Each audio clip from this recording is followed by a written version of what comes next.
find you a seat. Grab yourself a cup of joe and put up your feet. Let's talk about the latest news and all about true crime. We can make a difference if we put in the time.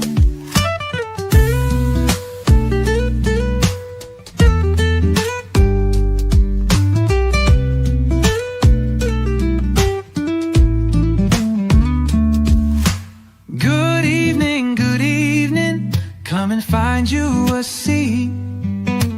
Grab yourself a cup of joe and put up your feet. Let's talk about the latest news and all about true crime. We can make a difference if we put in the time.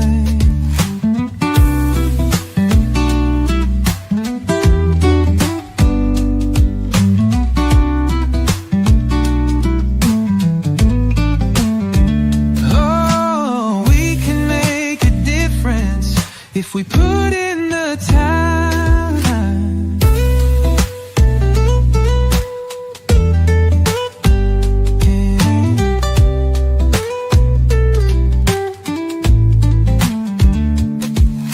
Good evening, come and find you a seat.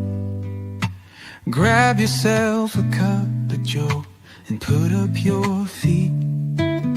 Let's talk about the latest news and all about true crime. We can make a difference if we put in the time. Good evening. Hello, everyone. Happy Hump Day evening. Hump Day. I have to do something stupid. Mike. Right. Welcome in Kresha. Welcome in chat. Welcome in mods. Hey, everybody. Glad to be here. Right? Hey, and she just keeps on, doesn't she? Relentless Lori. Ah, she does. We have stuff to talk about tonight. We had this whole other plan, like this road we were going to go down tonight. And yeah. She insists on grabbing our attention and grabbing our time and saying, nope, you're going to talk about me. Yeah. And that country Toby Keith song, we're going to talk about me. Yeah. Right. Mm-hmm. And we have another guest joining us tonight for the first time in a while.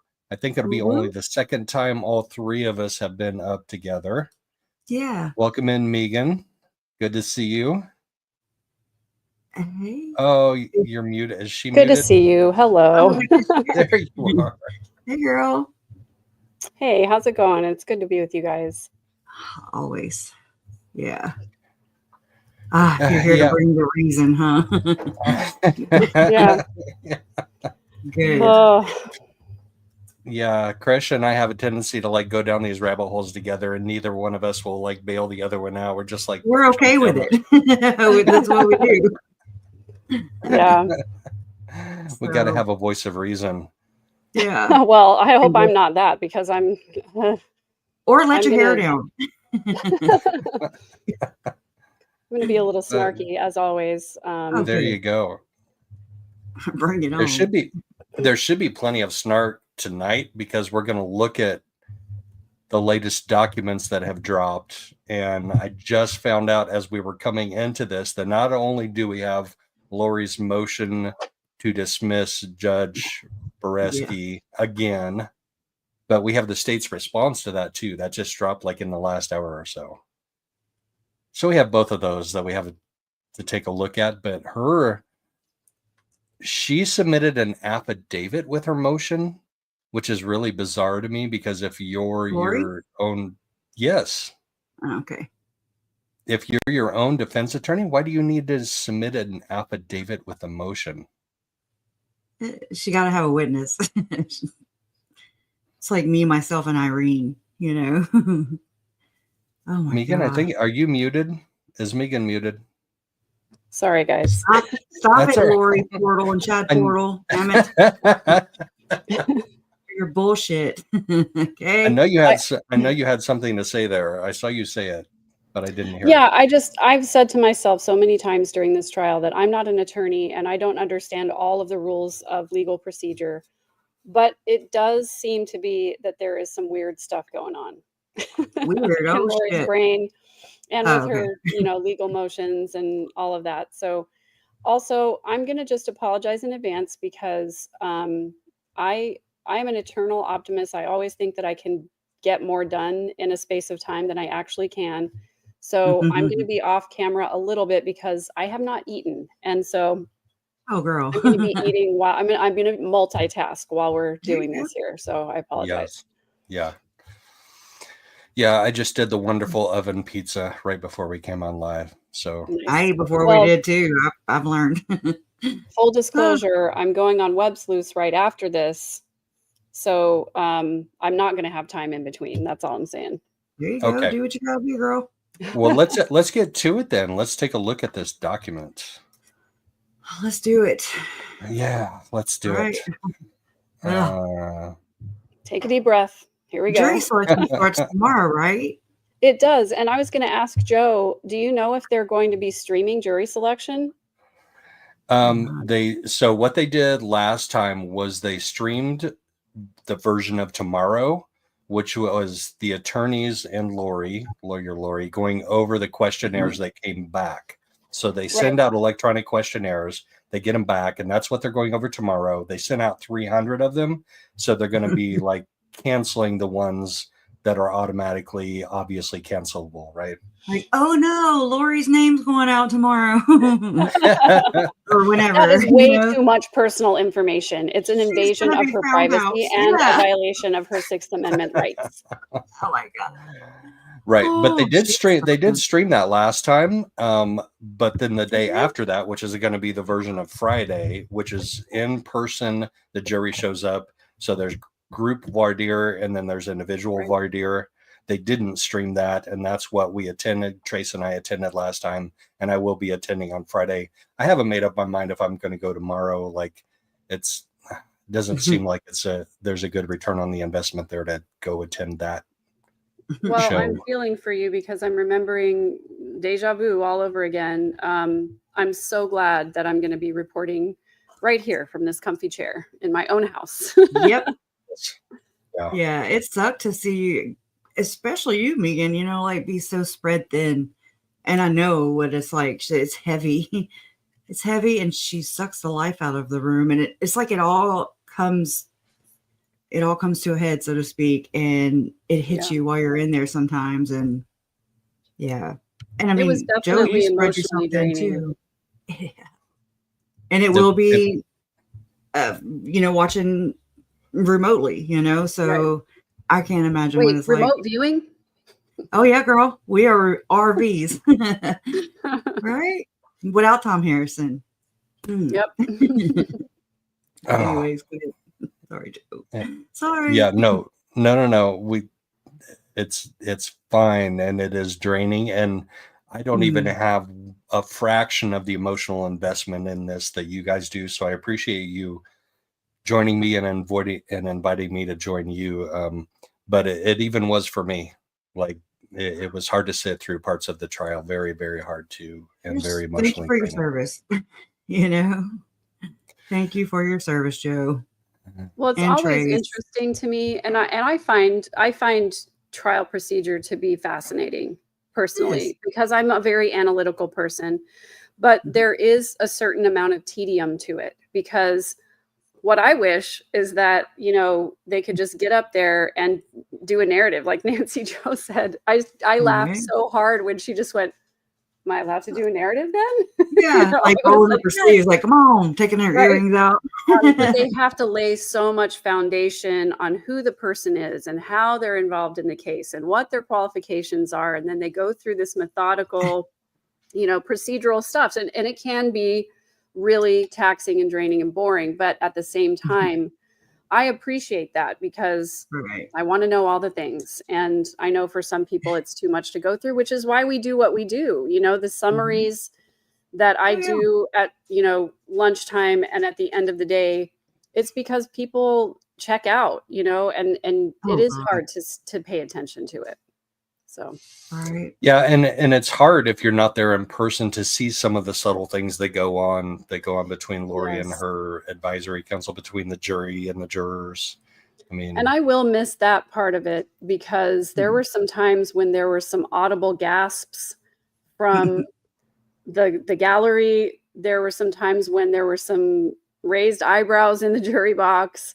There were some times when there were shenanigans going on amongst the, and I don't want to say, I shouldn't paint it as shenanigans, but the Just court the regular personnel yeah. were doing their job, right? But it was always obvious when something was not going well, because there was a flurry of activity. And, you know, at one point, Trina K got her exhibits out of order, and she was noticeably upset about that. Her paralegal was getting some dagger eyes.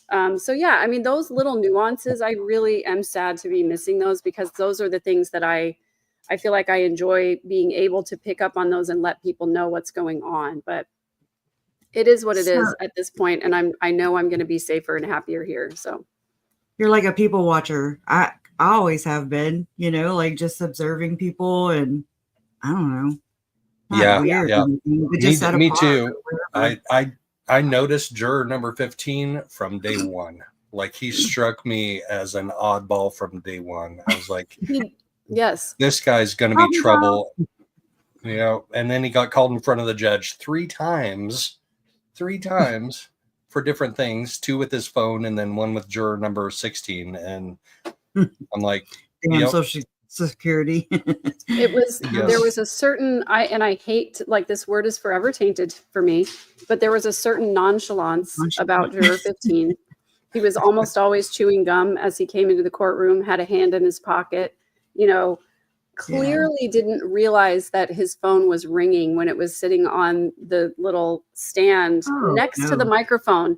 And the first time that I heard that noise, and everybody in the courtroom was kind of like, what is that noise? And I'm like, duh, it's a phone ringing. It was like, it's like very rhythmic. That's obviously what it is. And he was the one who set his phone there. Was that the day that detective was on the stand and everybody, he was like this? Yes, he was like, what's going on? Are we being invaded? So I need to take evasive action. His eyes. I was like, oh my God, like, it's like you could read his thoughts. You know, he was just like, it was like Close Encounters of the Third Kind. It was like that kind of moment. It was just Carl.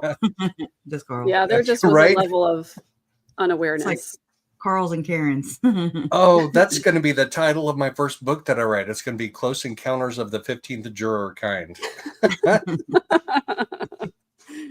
A Day in Court with Carl. I actually think that'd be an awesome children's book. You know, like a children's but not children's, like the go the F to sleep one. Right. Like, put your phone the F away. I was like, damn, girl. It reminds me of Jason Howell, his children's book. It's about, they go together about like that. Oh my God.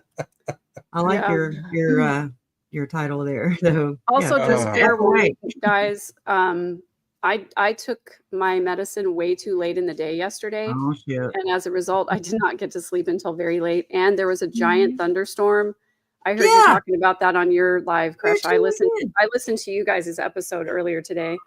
So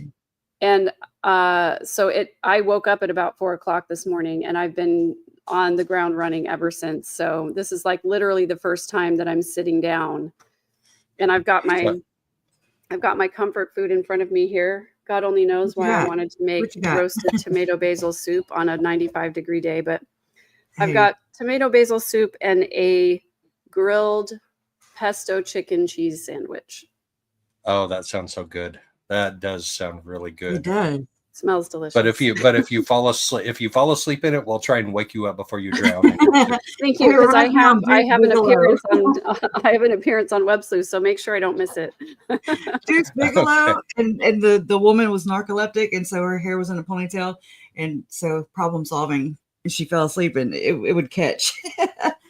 Anyways, y'all had to see it. Deuce Bigelow, American Gigolo. It's funny, ha ha ha. Well, I'm gonna turn off.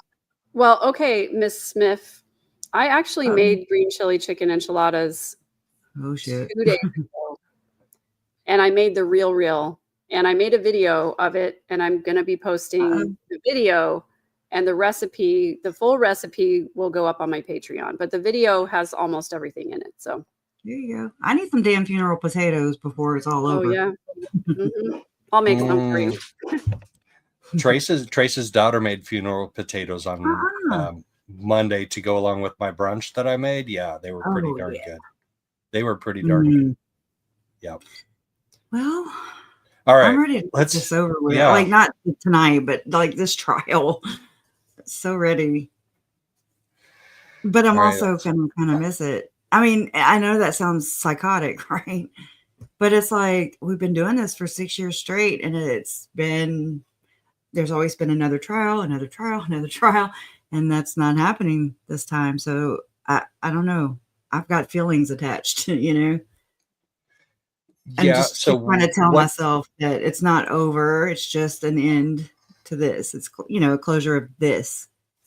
Hopefully. So both of you can weigh in on this. What do you think the odds are that any type of a third party will ever be charged in this, like either of the Melanies, or any other third party? Like, what are the odds? If they haven't been charged at this point, are they ever going to?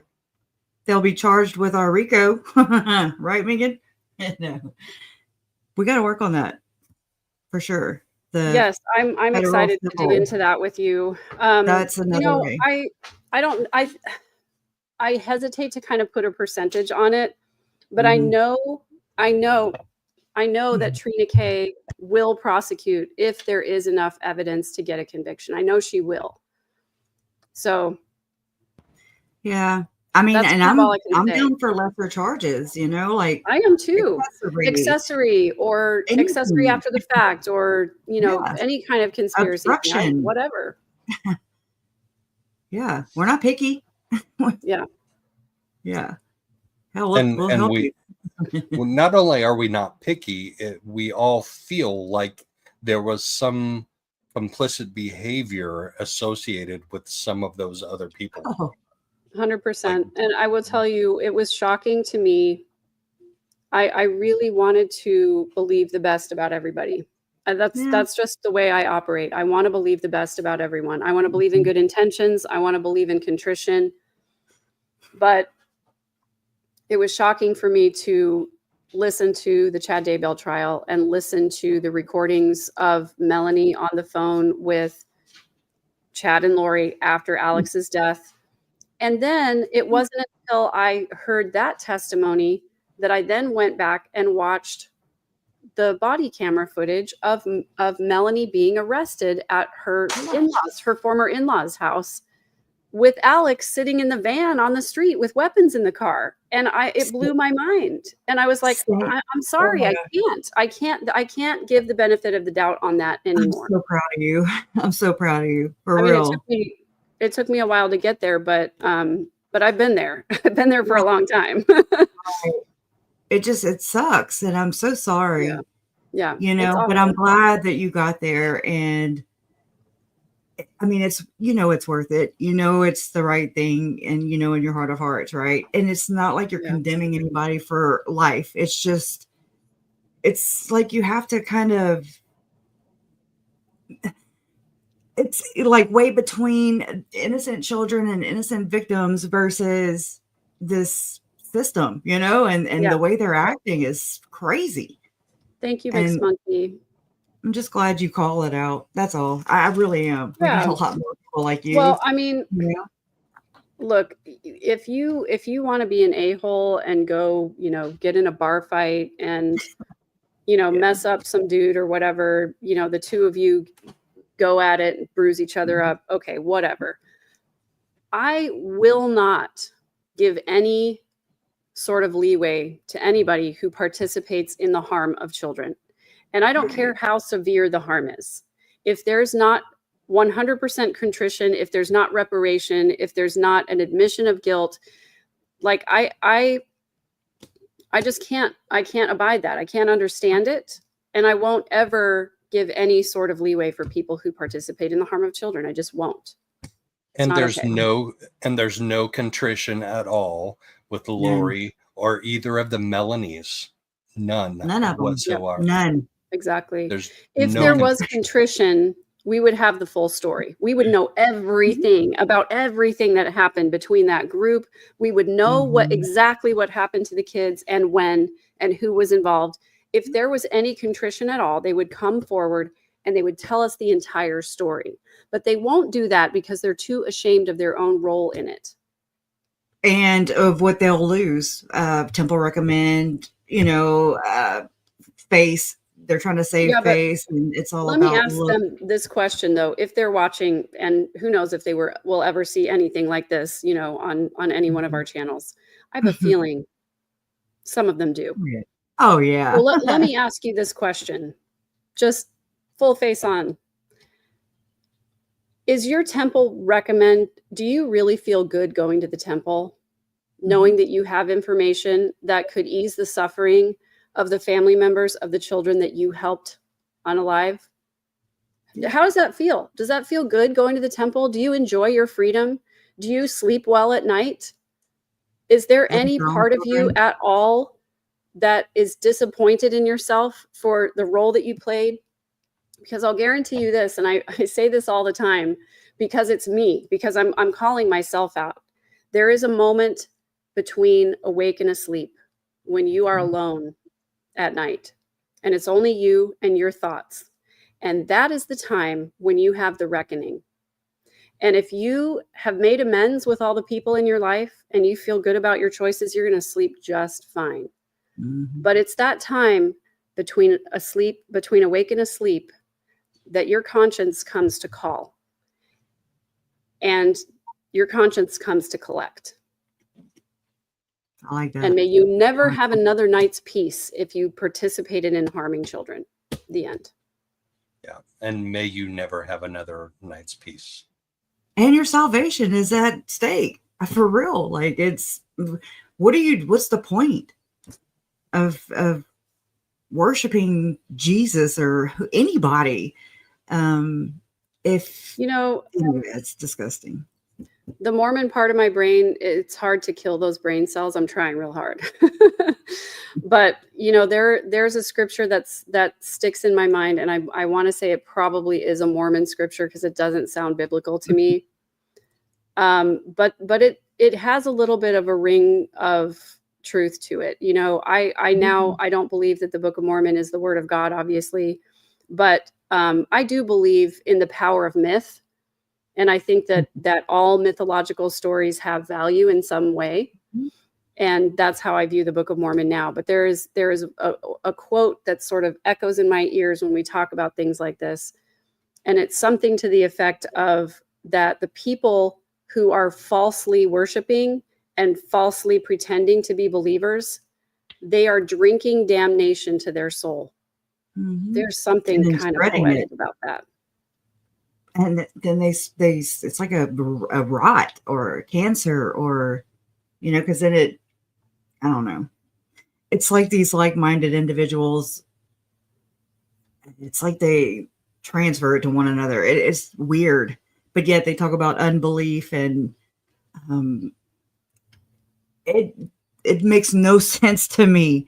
It's so what is the word? Hypocritical, it's well, the power of rationalization in these groups is what gets me, because when I went in for my temple recommend interview, I felt guilty that I had drank Mountain Dew. Like I drank a caffeinated beverage, and I felt guilty for that. That was never against the word of wisdom, Joe. But I was taught that it was. I was taught. Yeah. And so the bishop or the stake president or whoever it was said, "Do you follow the word of wisdom?" And I'm like, yeah. And I felt like I was fibbing. I didn't feel like it was like a huge, gigantic lie. But what are these people? Yeah. What are these people doing to get there? What was she doing? What was Lori doing to get her temple recommend? Oh, she had to have lied. She 100%, except for that one time she did tell the truth. If she's telling the truth on the podcast where she said I was either going to murder my ex-husband or get a temple recommend. And I think she did really say that to her stake president or whoever did the interview. And they probably thought, she's probably not she's probably not telling the truth. I mean, like she's probably kidding about that. She's hyperbolizing. She's not really going to kill anybody, but she wants to go to the temple. And if she wants to go to the temple, we should let her go to the temple. And they went to the temple in and around every single one of the victims. I know. It's so sick. Every one of them. Why? And it was blowing my mind how you guys were drawing the parallels between OUR and what was happening. And I texted this to you, Kresha. I don't know if you saw. Oh, you did? Oh. So when Melanie was in Kauai with Lori, the weekend that Tammy was killed, she made a payment of $6,000 to Operation Underground Railroad. You do know that? Yes. I've not been able to substantiate that. Well, okay. I've heard. I don't have receipts. Okay. So I'm always going to say, if I don't have receipts, I'm always going to say I don't have receipts. Yeah. But there is that information out there, right? What business does a newly divorced single mother of 4 have to be giving $6,000 to an organization as a donation? Right. So what I texted you is, what are the chances that money got paid to OUR and somehow found its way back to Alex as payment for whatever it is he did? Wouldn't surprise me at all. It's laundering, and there's a lot of that going on. A lot of that going on. Yeah, and that would not surprise me at all. These guys are so dumb. It's textbook money laundering stuff. Like, I know this guy and I'm going to pay him and then he's going to pay you. Or just like we're going to piano money. Do you remember that? The like $2,000 between piano money. No. It was either, I want to say it was between Zalema and Melanie Boudreaux maybe. And then Melanie Gibb was going to expedite it or something, but she don't deal with PayPal or whatever. Whose it was piano? Was it somebody was selling a piano? Allegedly. Or was it like the money's in the piano? I don't know. That's what I'm saying. It could be to put out a hit, or it could be for whatever. It was in Melanie Gibb's interview with Rexburg police. I do remember that much. So I'll have to go back and revisit that. It's kind of like this other case that I'm investigating, the Jensen family from Sandy, Utah, where they smuggled $300 million of crude oil in from Mexico and paid the cartel for it. I've never heard of this. I'm going to do a whole thing. I'm just behind. It's coming. It's coming. But this guy wrote a check to a used car dealership for a Bentley Bentayga, and he wrote on the memo line of the check, "Oh my God, vehicle for business purposes only." And how much was the check for? It was like $175,000, and which is probably not enough for that vehicle anyway. I need to do a little more research, but anyway, I mean, it's like, this is totally not money laundering. Please don't look at this check. It's legit, And it reminded me of Lori. Just because you say something is for business purposes doesn't mean that it is. True. It's not relevant. It doesn't mean, just like whenever the Ballard and Ballard, right? M. Russell Ballard, there's an article written about him and Tim Ballard, and they're like, no relation. I'm like, bullshit. Show me. I bet you there is. Because it gets people to stop thinking and just take their word for it. I don't take their word for it because I don't trust either of them. They're both crappy in my opinion. Yeah. So I'm looking. Speculating and read some actual documents, shall we? Yes. We're going to bring receipts. Yes. All right. Hold on. Let me pull it back up. Okay. I'm going to turn off the camera so I can eat, but I will come back on to comment. Okay. And whenever I do turn mine off too, and I'll turn it back on, but I'm smoking a cigarette. So allegedly. All right. I will allegedly be the only one on camera then reading this actual document that was posted. I bet you feel so alone. No You're comment. The pretty one, Joe. No. Yeah. I'm not the pretty one. I'm not the smart one. I'm just the one reading the document. I'll do it. So it's dated May 25th, but it literally just came down like overnight. I don't know exactly when overnight because I slept overnight. It wasn't there when I checked last night, but it was there sometime this morning. Okay. Motion to disqualify judge. Like, don't we laugh? In parentheses, the Honorable Judge Justin Boreski. So she's specifying which judge she wants to disqualify. Okay, hold on one second. Yes. I just have to acknowledge Jerry Vallow in the chat. And Jerry Vallow, this is being filmed live right now. Because he was asking. We're going to get the bitch again. That's right. We're going to get the bitch again. Yeah, just start up a freaking tally, you know? Right. Oh, yeah. Oh, yeah. This is going to be a quick. Come up? You're welcome to come up if you ever want to, Uncle G. And I know, and I know this is once again speculation, and Megan just said we're not going to speculate, but this is going to be a quick trial. This is going to be over by Friday the 13th. I guarantee you it's going to be over by then. That's scary.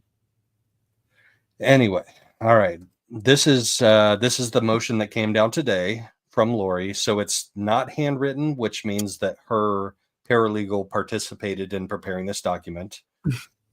What level of participation she had, we don't know. But the defendant, Lori and Daybell, files with this motion and her affidavit. So she's filing not just a motion, but an affidavit as required by 28 U.S.C.A. 144 to show that the Honorable Justin Boreski has a personal bias or prejudice against her.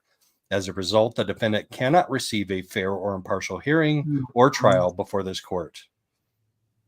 She needs to shut up before he sentences her. I would just leave Judge B alone. Right? He hasn't sentenced her yet for the first one. She's not making any friends with the Honorable Justin Boreski. She's not smart. So this is the affidavit. She files an affidavit with a motion, which doesn't make legal sense to me, but I'm not a lawyer, so I don't know what it means, but it just seems odd. Lori Daybell.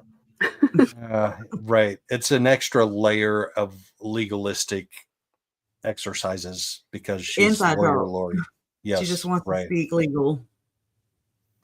Lori Daybell, being first duly sworn. So did the person actually swear her in? Being first duly sworn. I hope so. Did this person actually swear her in? I wonder. If she's filing an affidavit, she has to basically make that statement sworn in or in front of an officer of the court and have it, verified and signed by the witness that she said all of these things. So, Lori doesn't have much else better to do. And she's got, I don't know if you guys watched that little video that Justin Lum did where he visited the jail, the Estrella jail, and the guard that is helping watch over her commented that she has unlimited access to that video pad or whatever.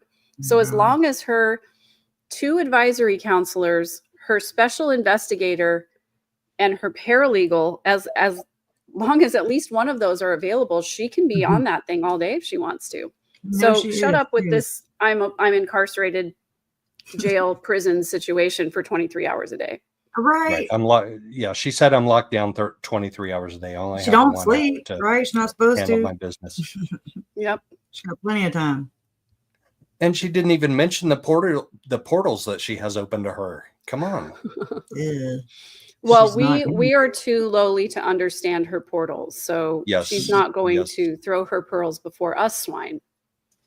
We are less than exalted beings, and I will openly we are just mere mortals. She's still a translated bitch. That's what she is. Sorry. The snark is strong tonight. I'm at my wit's end with this lady. Yep. Every time I'm like, okay, we don't have anything until jury selection, and then this crap comes out. I'm like, yeah. So she's, oh my God. Yeah, snark away, because let's get it out of our system. That way we can kind of hit the ground running and not snark so much. Because I feel so damn cynical a lot lately, for sure. I'm also just going to say thank you to my channel members and my subscribers and my watchers who are here. Please go subscribe to Joe Schmo's channel, and please go subscribe to Kresha's. This is a joint effort. We support each other. We couldn't do it without each other. Same for mine, please. Yes. Yeah. Dizzy, if you're out there, you know what to drop in the chat. Thanks, Dizzy. Or Trace. All right, here we go. Let's put this back up. On May 14th, okay, no, we got to go back up to the first paragraph. Mrs. Daybell. So in previous filings, she has been declared as Ms. Daybell. Like I know this for a fact. Now she's Mrs. Daybell. Had multiple motions for Judge Justin Bresky to recuse himself from her cases. He has refused to recuse, knowingly and willingly violating the Code of Judicial, say that 3 times fast, Judicial Conduct, Canon 1, 2, Code of Judicial Conduct. Dang it, you're going to challenge me again. Manifesting bias, prejudice, and cannot be impartial in the defendant's cases. On May 14th, this was the last hearing that we had, which was in courtroom 1104 in Judge Bresky's usual courtroom. The defendant's cases are in the worldwide. Oh gosh, she can't get over herself, man. Yeah, the defendant's cases are in the worldwide media networks. Right now, she's in the worldwide media networks right now. Hi, Lori. Are you watching us? She has been since she freaking murdered her kids. Yeah. Woo. God.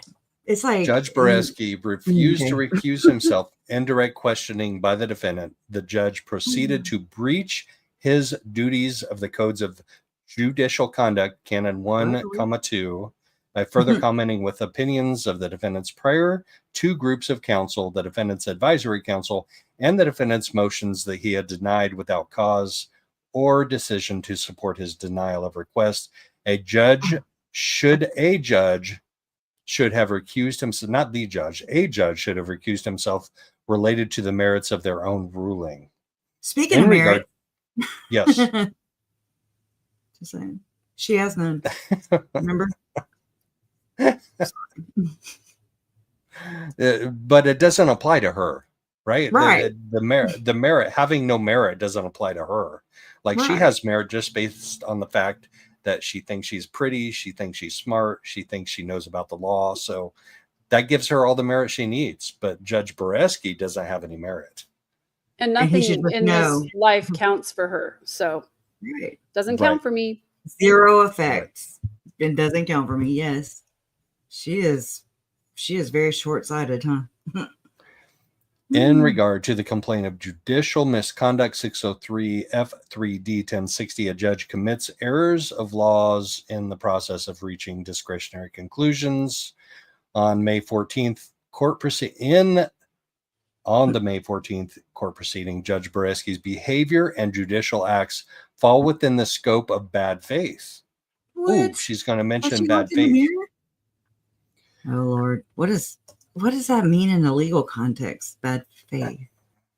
That's got a very layered meaning, and I'm not a legal expert, so I'm not going to weigh in on it. But damn it, Joe. It does. It kind of starts out with ill intent. Right. Yes. Yeah. That's at least one layer of it. Right. She also thinks, according to that post-conviction interview, that Judge Bresky, she was surprised whenever Brianna, I think her name is Brianna, said that Judge Bresky was rather fair with her. And she was like, really? That was like news to her. So for all of us who think that he goes above and beyond, and he does, I think so. I'm biased, but I still think so. But right. I don't know. He said he did. He said he did to her in her last motion. I have been overly accommodating or something. Yeah, overly accommodating. Yes, thank you. That's the word I was looking for. And so you either agree with that or you disagree with that. And everybody on the planet, except for Lori, agrees with that. That he has been overly accommodating. Yeah, she's. But I feel so sorry for Uncle Charles, the time that I saw, sorry. Oh, go ahead. Go ahead.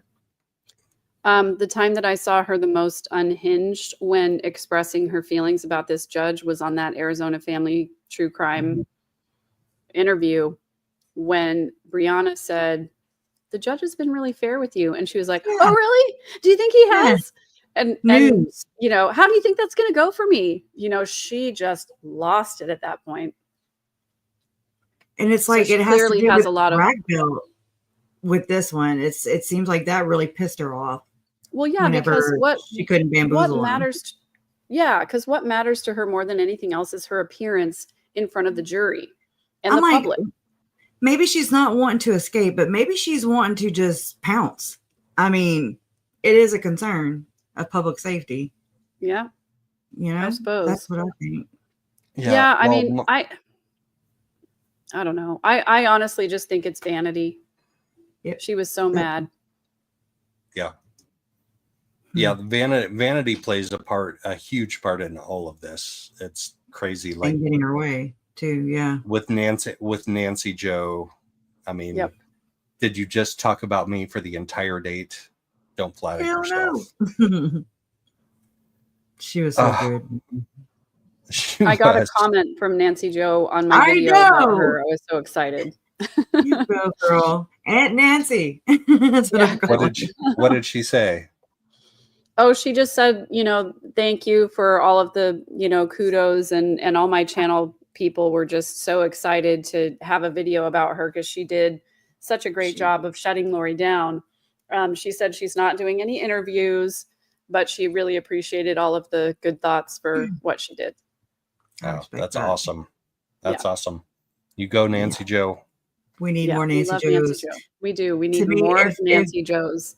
Yeah.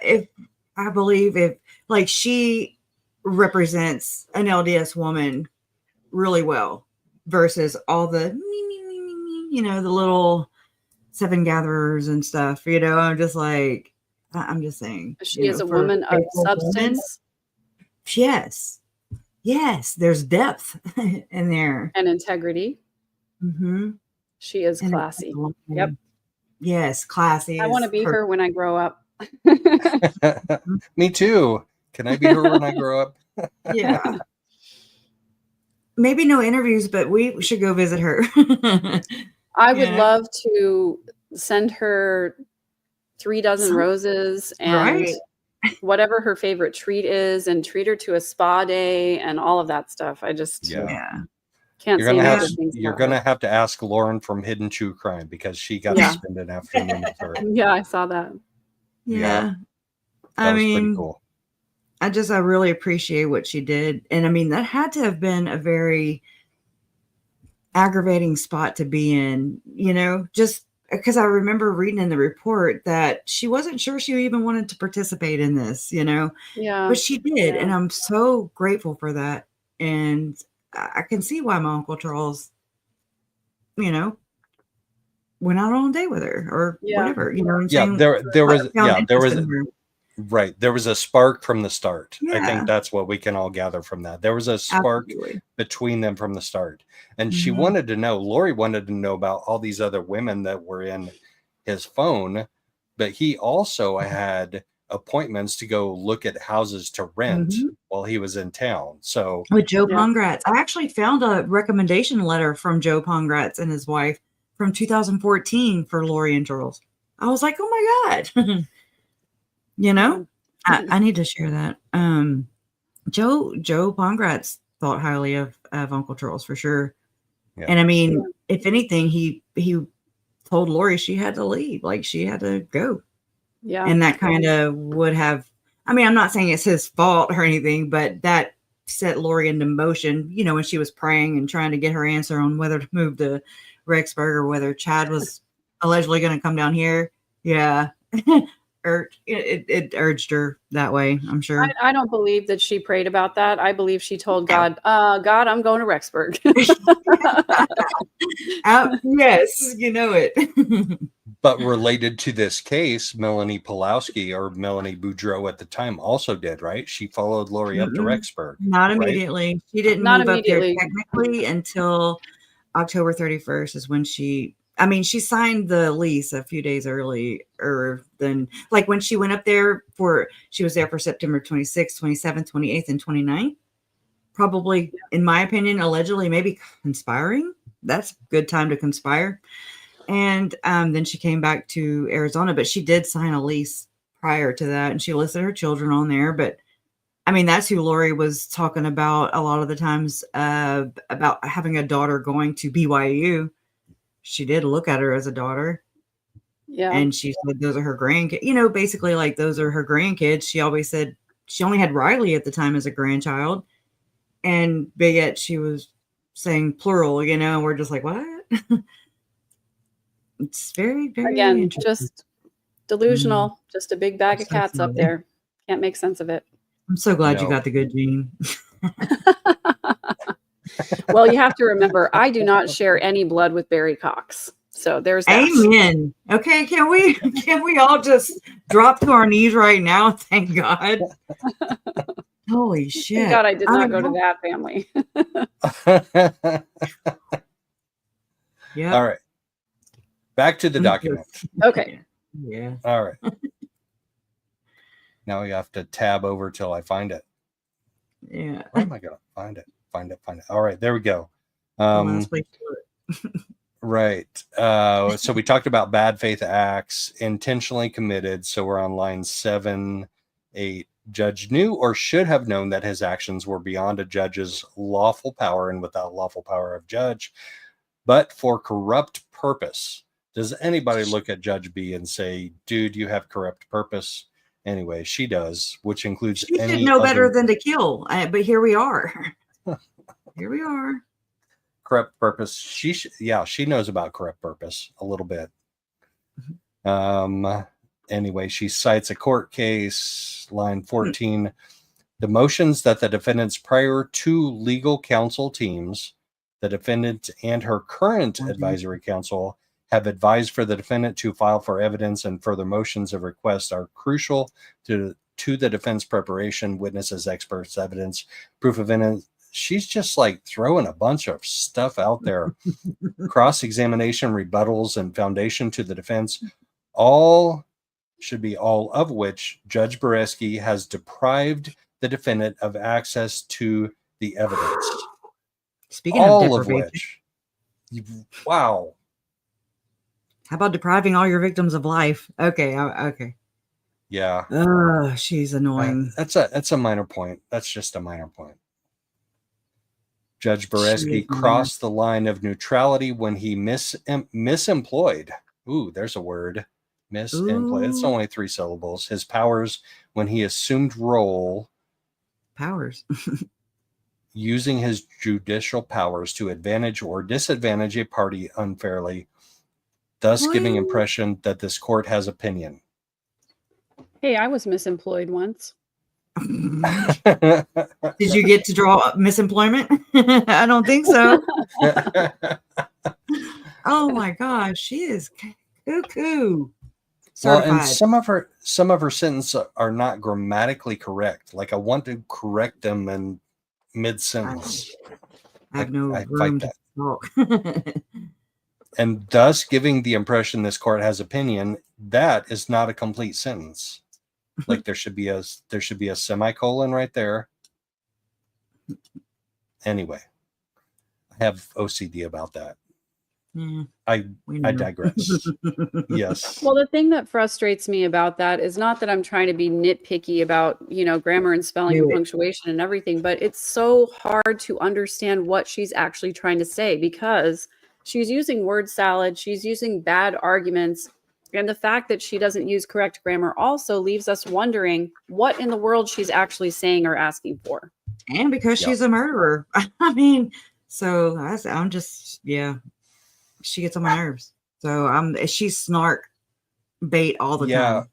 So you have a narcissistic murderer representing herself that thinks she knows more about the law than she actually knows. More than the judge. And doesn't put proper grammar on the page of the motions that she's filing. It's like a quintuple of bad horribleness. I don't even know how to describe it. Like, all right. Let's look at line 2 on the next page. The facial expressions, attitude, demeanor, and statement deprive the defendant of a fair and impartial hearing. ER 8.4 violation in conduct that is prejudicial to the administration of justice. So she's accusing him. She's accusing Judge Bresky of having improper facial expressions, attitude, demeanor, and statement. Wow. Wow. I mean, he did do this. He did go. And I was like, yes. You know, I mean, but for the most part, he really is, you know, we've said this before, the definition of gray rock. He does not really show emotion or expression. And even when he was saying, you know, she says, I ask you recuse yourself for your obvious personal bias. And he goes, what personal bias is that? Like zero change in expression. And then he said, I don't have a personal bias. Okay. That's it. Like there was not a single kick in his blood pressure. No, I'm denying emotion.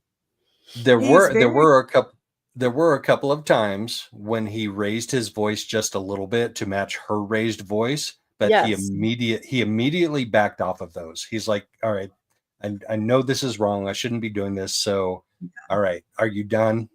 I guarantee you all of this is because of the two "are you dones." Yep. Yep.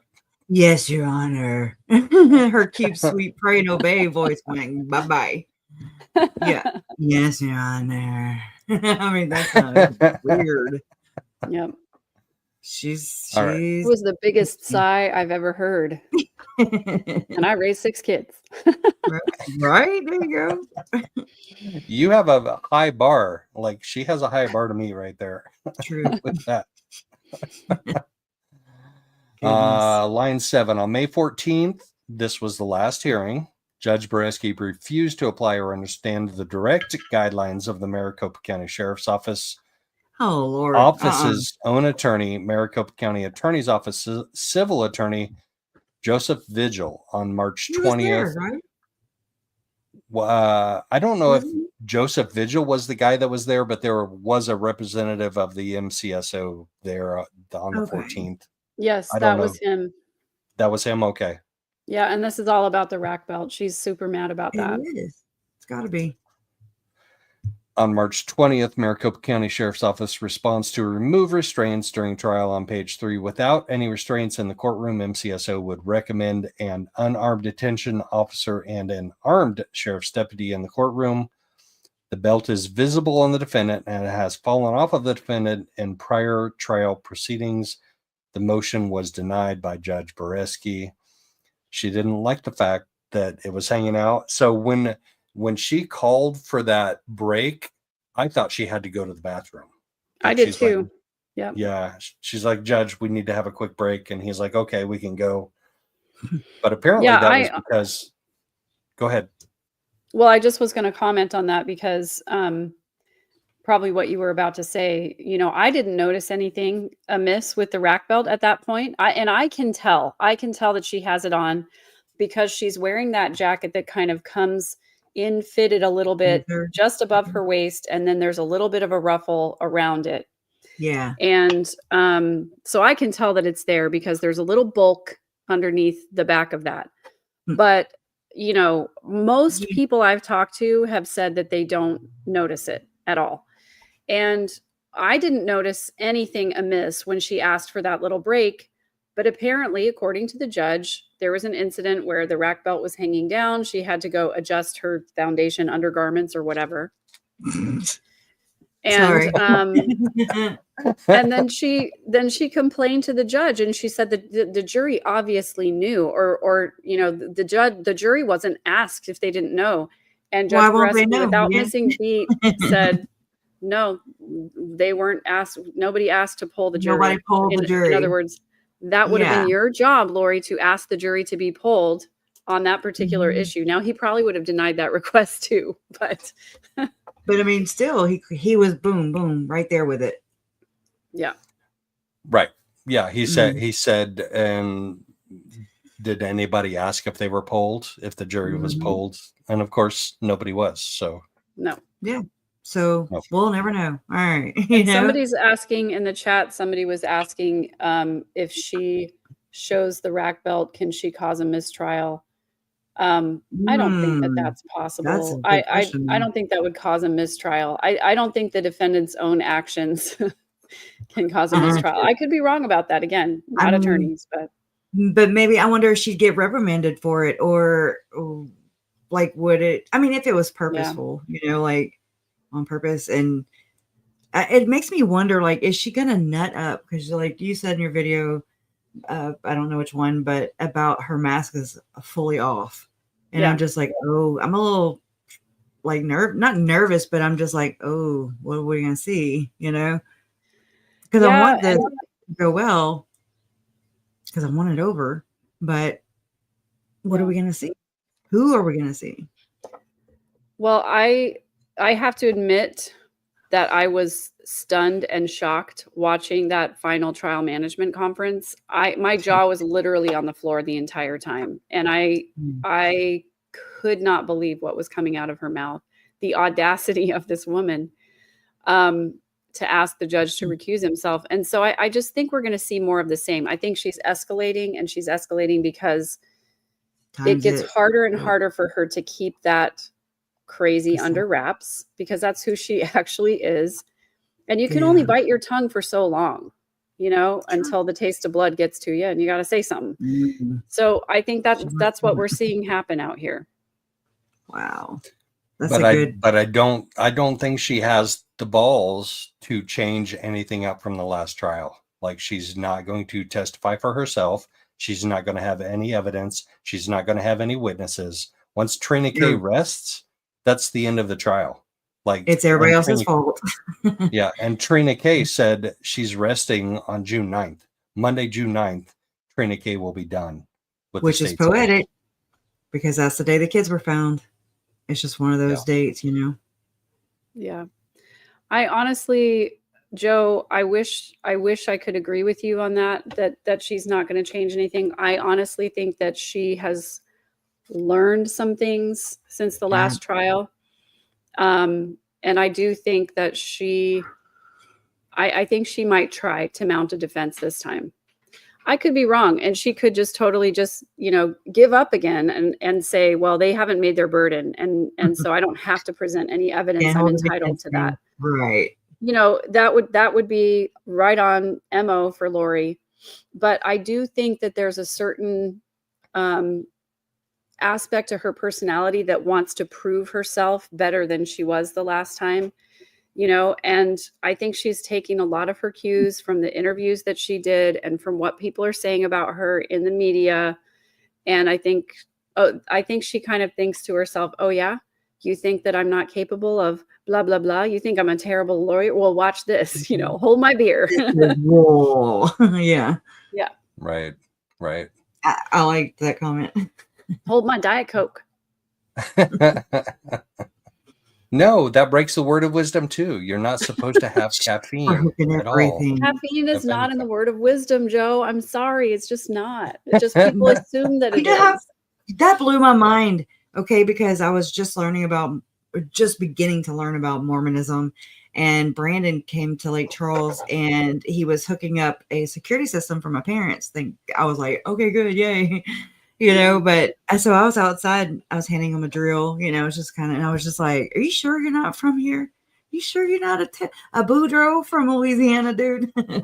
Anyways, and he was just stocking away his Red Bull, and I was just like, I don't understand. Then, like, all the detectives were all drinking all their energy. I was like, what the hell's really going on? They started growing full beards. It was just crazy.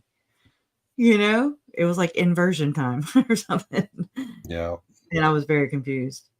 But the coffee it's more about the hot, right? Isn't it about the warm? So specifically named in the word of wisdom are coffee, tea, tobacco, alcohol, and harmful drugs. However, what a lot of people don't know, that also named in the word of wisdom, is to not eat fruit or vegetables out of their season, and to eat meat sparingly. So I've talked about this before on my Mormonism 101 videos. Like, I guarantee you that nobody's going into their bishop going, I feel so terrible. I ate some strawberries in January. Like, nobody's doing that. But drink one cup of coffee and you can't go to your daughter's wedding. It's basically like, I just thought about it. It's like Lent for Catholics, but all year round. But all the time. It's always Lent. Oh, wow. I mean, kudos if that's what you know what I mean? But it's very interesting how that's, I don't know. Like I said, it's like they think no caffeine, or it's kind of like we're given that impression a lot of the times, you know, a lot of people think that. I think people assume that it's no caffeine because it specifically mentions tea and coffee. And they assume the reason it mentions tea and coffee is because of the caffeine. And so growing up, like, Mormons are the reason they invented caffeine-free Diet Coke. Like, why the hell else would you drink Pepsi or something Coca-Cola or one of those companies, or didn't they? I think they have a large amount of stock in PepsiCo. Did you know that M. Russell Ballard had come up, or he was either an investor in it or something along those lines, of some kind of like soda machine that would make sodas like at the drive-in theater, like in your car. I'll have to go back and to Lynn Packer's channel and look at that again. But I was like, okay. But all of that to say, I mean, I wasn't allowed to drink caffeinated sodas growing up, but there was definitely like a loosening of the regulations, because once my parents moved back to Texas, it was Dr. Pepper all the time. My dad loves Dr. Pepper. So, that all, and that's actually, I didn't realize it until I think I was like 32 years old teaching gospel doctrine. And I was like, it doesn't actually say anything about caffeine. That's weird, Okay. So that's all. But it also, the spirit of that law is like all things in moderation. And, Utah has an obesity problem. And I saw this in the Secret Lives of Mormon Wives the other day. They're all going to Swig, getting these 32-ounce sodas with 14 pumps of different sugared flavors in them, and they're drinking 2 or 3 of them a week. I have always said that sugar is the alcohol of the Mormon world, because there's bakeries all over the place and treats and sweets everywhere. It's like, well, we can't drink alcohol, so we might as well get diabetes. That makes me think of Nancy Joe again. Isn't she like a cake decorator or something? Oh, maybe. Maybe. I don't know. I don't has something to do with culinary arts. Yeah. She's a caterer, maybe. Hey, right. All right, Megan, when do you have to leave us so we can? Oh, I'm good. I'm not until an hour and a half from now. So we're good. But should we keep going through the document? Yes, we should keep going through the document. Let's soldier on. We all get sucked down these rabbit holes, and I'm like so fascinated. Oh, conversations. Yes, exactly. Exactly. That's why I love this, though. It's like the difference of our 3 experiences. We do have 3 different experiences, and they all have different insights into what's going on here. But thanks everybody for joining us. We're up over 1,000 people watching right now. That's pretty cool. Very cool. Like y'all. Yeah, please make sure you sub to these other 2 channels. If you do, then Lori will now be. You know what? Every time we have a live stream and this many people show up, Lori loses. Yeah, because it's all of us exposing her, and she would hate it so much. She would be livid if she knew about my channel. That's good manipulation, Megan. But it's true. It's true. Yeah, I think Kresha was about to write a check that her body can't cash. No, I'm y'all hit the like button. Every time, just like every time a bell rings, an angel gets his wings. It's something along those lines, but I'll have to come up with it. I'll work on that right now. All right. I'll work on reading this. Oh man, don't you wish if you don't feel like it? Don't you wish that we could promise that Lori would get zapped if we all got a certain number of subs? If we could raffle that sucker off, can you imagine? All right. We're never going to get through this. We would be in the 6 digits of donations if we could raffle off that rack belt. But I digress. I'm sorry. They said every time you sub, someone from the church of the firstborn gets a flat tire. Yeah. Just saying. All right. I love rabbit holes. All right. line 17. Under the Sixth Amendment, jurors' glimpses of defendant in restraints can rise to a level of due process violations. A person subjects another to the deprivation of a constitutional right within the meaning of Section 42 USCA 1983 if he or she does an affirmative act, participate in another affirmative act, or omits to perform act, which she is legally required that causes deprivation. I'm lost in the sauce way back here somewhere. I'm like, what? What is she even talking about anymore? I don't even know. Anyone causing... Can I read this for myself for a second, because I'm absolutely flummoxed. I'm going to smoke. Yes. Under the Sixth Amendment, jurors' glimpses of defendant in restraints can rise to a level of due process violations. A person subjects another to the deprivation of a constitutional right within the meaning of Section 42 whatever if he or she does an affirmative act. What is an affirmative act? Isn't that good? Like, if you, like, I don't know. It sounds like nice. It sounds like some kind of experiment. Okay, but let's say that does mean something. Maybe she means an act that's true, or an act that goes along with this, or whatever. Favorable. I don't know. So let's just kind of skip over that part, and I'll reread it. A person subjects another to the deprivation of a constitutional right within the meaning of the section of law if he or she participates in another affirmative act or omits to perform act which he, she, or is legally required that causes deprivation. Anyone causing any citizen to be subject to a constitutional deprivation is also liable. Nope. Sorry. I tried. I cannot make sense of that at all. Stick it in the AI. So okay, let's rewind. Under the Sixth Amendment, these are, the rights of the incarcerated, right? Glimpses of the defendant in the restraints can rise to a level of due process violations. Full stop. I get it so far. If somebody glimpses the defendant in restraints, that could be a violation of due process. Mm-hmm. So let me see if I can figure out who she's talking about when she says a person. Carl. So let's say that she says the court. The court subjects Lori Daybell to the deprivation of a constitutional right within the meaning of this law if the court does an affirmative act. Okay, so if the court allows the rack belt to be seen, maybe that's what she's talking about. Or if the court makes her wear a rack belt against her will or whatever. If the court participates in another affirmative act or fails to perform an act which the court is legally required to perform that causes the deprivation. And let's just put a period there. And then say anyone causing Lori Daybell to be subjected to a constitutional deprivation is also liable.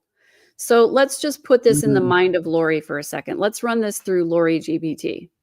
All right. She's complaining about the fact that the jury saw the rack belt. So I think what she's saying here is the court made me wear a rack belt. The rack belt could be seen.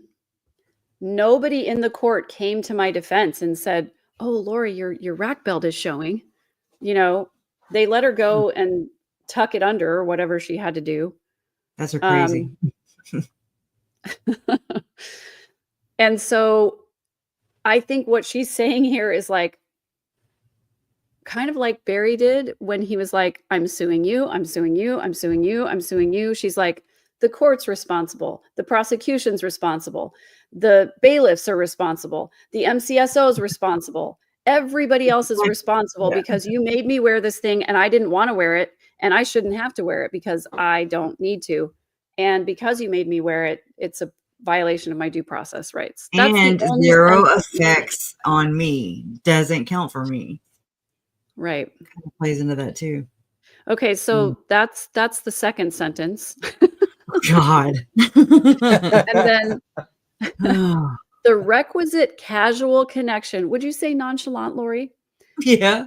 The requisite casual connection can be established by a series of acts by which the actor inflicted the constitutional injuries and abuse of discretion.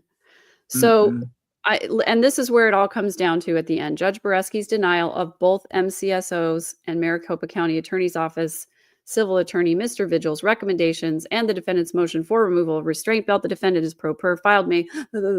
Okay, so scroll back up for a second. So what all she's saying here is that Judge Boresky denied. She's under this delusion that the sheriff's office said she doesn't have to wear a rack belt. When in reality, Judge Boresky already clarified for this. He said that what they recommended is that she either have a rack belt and additional guards or just a rack belt. Lori misinterpreted that on purpose in her favor. Yes.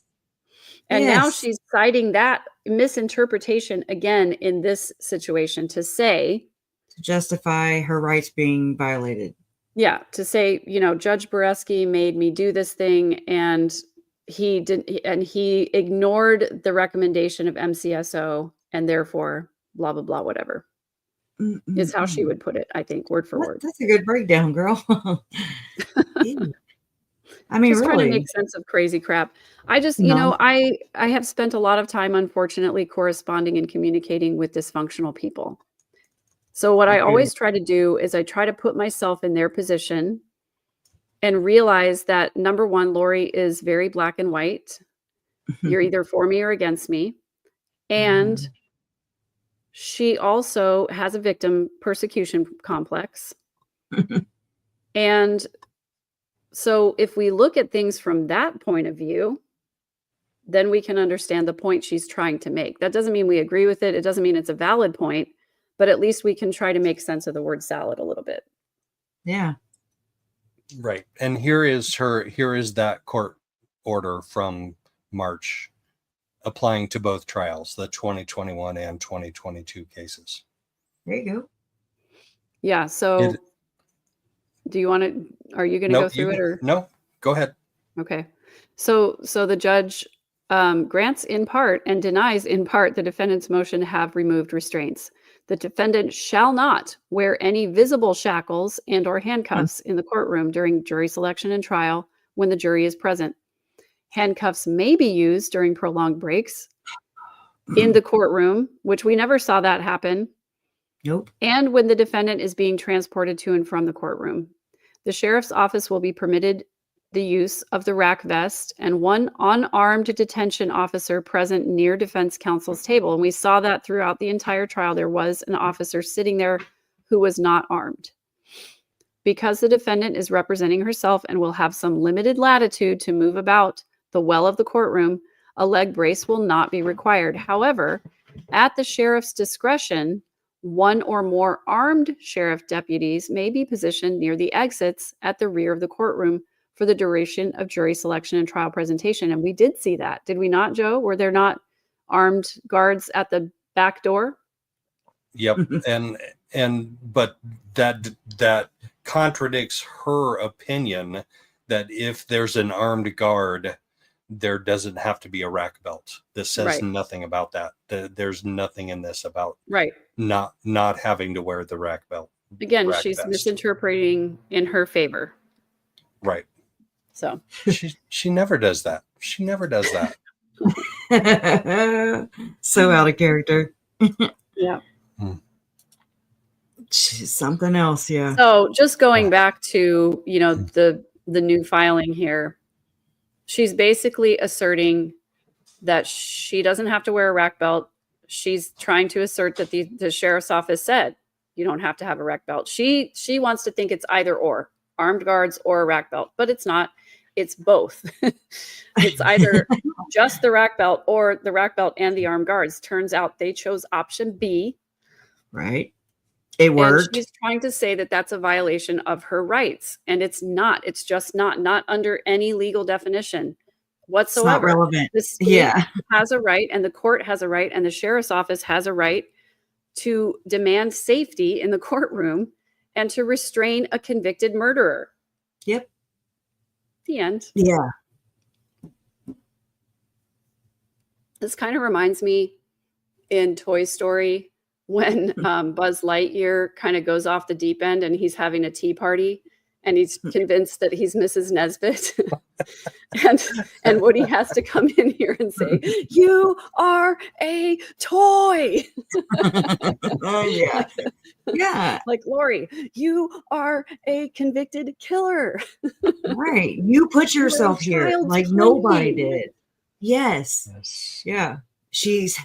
Has not gotten the memo. No. At all. And I mean, it's like she'll never be on her way to hitting reality at this rate, at this pace here. No, she can't. She can't. No. So what are the odds that she files some other type of motion on the case, the Charles Vallow case, where she was just convicted and she filed a motion for a new trial and judge just came down, denying her motion for a new trial on all 5 counts, like he addressed all 5 of those issues. Like, is she going to file something else in that? Well, I think her only option at this point is an appeal. I don't think she can file anything else because it's done. It's over and done with. Now, she has not been sentenced yet, obviously, but I think all she can do at this point is file an appeal. And I'm sure she will. I'm sure that she will try to drag this out as long as she possibly can. She doesn't have anything better to do. Right. It gets boring playing sock puppets all day. And an advocate for all those ladies. Yeah, that's true. I mean, she's really busy teaching jazzercise and, the prison dentist giving life coaching to the other death row inmates. Oh my God. Lori, the life coach. I guess if you're in Australia, you might look to her for life coaching skills, for life coaching advice, but I wouldn't personally if it was me. No, sir. Well, I mean, you have to probably understand that the majority of people who are in there probably think they're innocent as well. Right. And so they probably do. Some of them look to Lori as a role model because look, she's gotten 3 interviews with media since she's been in the Estrella jail. Not hard to do when you're just a crazy bee. She gets to represent herself, which means that she gets to meet with her people and, pretend to be a lawyer, which is probably looks really exciting to the rest of the ladies who are just in there without any of that. So, and she's got her dad in her. So 100%. I've seen it go by in the chat several times. I absolutely believe that Barry is helping her with her stuff. And I think that's one of the reasons she wanted him to testify, because I think she wanted him to come up there and kind of justify some of these motions that have been denied or something. I don't know, like in her brain. Yeah. And I bet you anything, that upon cross-examination, Trina K would have said, "Mr. Cox, can you tell us about your relationship with Lori?" And he would have said, "She thinks I'm a spiritual giant." Yes. Yes, Dad, you're a spiritual giant. I'll never forget that. Yeah. Oh my gosh. Anyway, shall we? It's a pattern. No, go ahead. Oh, it's a pattern too, from Barry to Alex to Lori, that they have like this revenge, this grudge, and it's long lasting. It shows in every one of them. Yeah. So Barry's is the IRS. Alex was Joe, or anybody that had a problem with, or that Lori had a problem with. Yeah. Lori is just, I mean, and they plot. It's it is calculated, and I don't think that it's necessarily like, yes, we can clearly see that they had their vendettas against certain people. But I think in reality, all it is an inferiority complex and a vendetta against anybody who dares to question them or who dares to not give them their way. It's like, you can just, it's just so obviously apparent when, you feel wronged by the IRS. And so you turn around and sue the IRS, the Secretary of State. You know, why not just add the president? You know, right? Oh my gosh. So it's apparent. So Megan, so you had experience growing up with her in your younger days. Yeah. And it seems like her defense right now is an extension of her life up to now, which is, I'm pretty, so you should give me what I want. Like, yeah, I love the behavior panel. And one of the guys on the behavior panel says that, oh no, please turn it off. Sorry, my soup is still simmering. Sorry, one of the guys on the behavior panel says that the organism will do what has worked for the organism in the past. And this is the pattern that we've seen with Lori, where she is pretty and charming and she expects that her charms are going to work every time. And, you know, ever since 2019, we've kind of seen this pattern of law enforcement and court officers and other people who have not fallen for her charms. And she's like, wait a second, what's wrong with this thing? Why isn't it working? You know, and she's just angry that it's not working. And she doesn't know any other way to operate. That's the problem. She only has one trick in her bag of tricks. She only knows how to turn a trick one way. You know, she's got one position. Sorry, I need to stop. But it really just is like she doesn't know another way to relate to people but to try and manipulate them with her looks and her charm. And when it doesn't work, she short circuits. Yeah, she doesn't know what else to do. Get the yes, Your Honor. Yes, Your Honor. Yeah, it's just like whenever she was incarcerated in Madison County, and I want to say Kobe Bryant had died around that time, and COVID was happening, and she allegedly, in front of another cellmate, ran her finger from the bottom, like where her ankles, I guess, all the way up, and she's like, "Let's see if this is worth $1 million." And she was like bragging because there's Kobe Bryant, there's COVID, and then they're all talking about me. That's what it was about. And because she was trying to make bail. And she did not. So it's not worth $1 million. Not only could they not raise bail for her, there was not a bondsman in the state that would take that bet. Not a single one. No. So even if they could have come up with the money, she wouldn't have been able to make bail. Yep. Can you see her? Let's say she did. Let's say, let's just pretend for a minute. Can you see her living in the cozy cone? You know, like. No. And from what, like, there's a vague, distant recollection that they were trying to get a cement pad. Approved so they could do a mobile home so she could live in an Airstream on Chad's property. I mean, no, honestly, Chad is lucky that Lori got arrested because she would have discarded him too. Oh yeah, she would have got tired of him too. I just sit there and wait on a divorce filing, although it's against their religion. I don't think Chad will file divorce. Right. I don't, because Lori's everything that he ever wanted. So he's out of his league. In guy terminology, he's like over his head. Like she's yeah. I mean, not that I don't think she's pretty now. I mean, she was at one point. Yes, I thought she was pretty. Yeah. Beautiful. You know, that's before she showed her real the mask came off, so to speak. And ooh, she is ugly. Very ugly. Yep. She has an ugly soul. Anyway, don't we have more documents to read? We do. Yes, we do.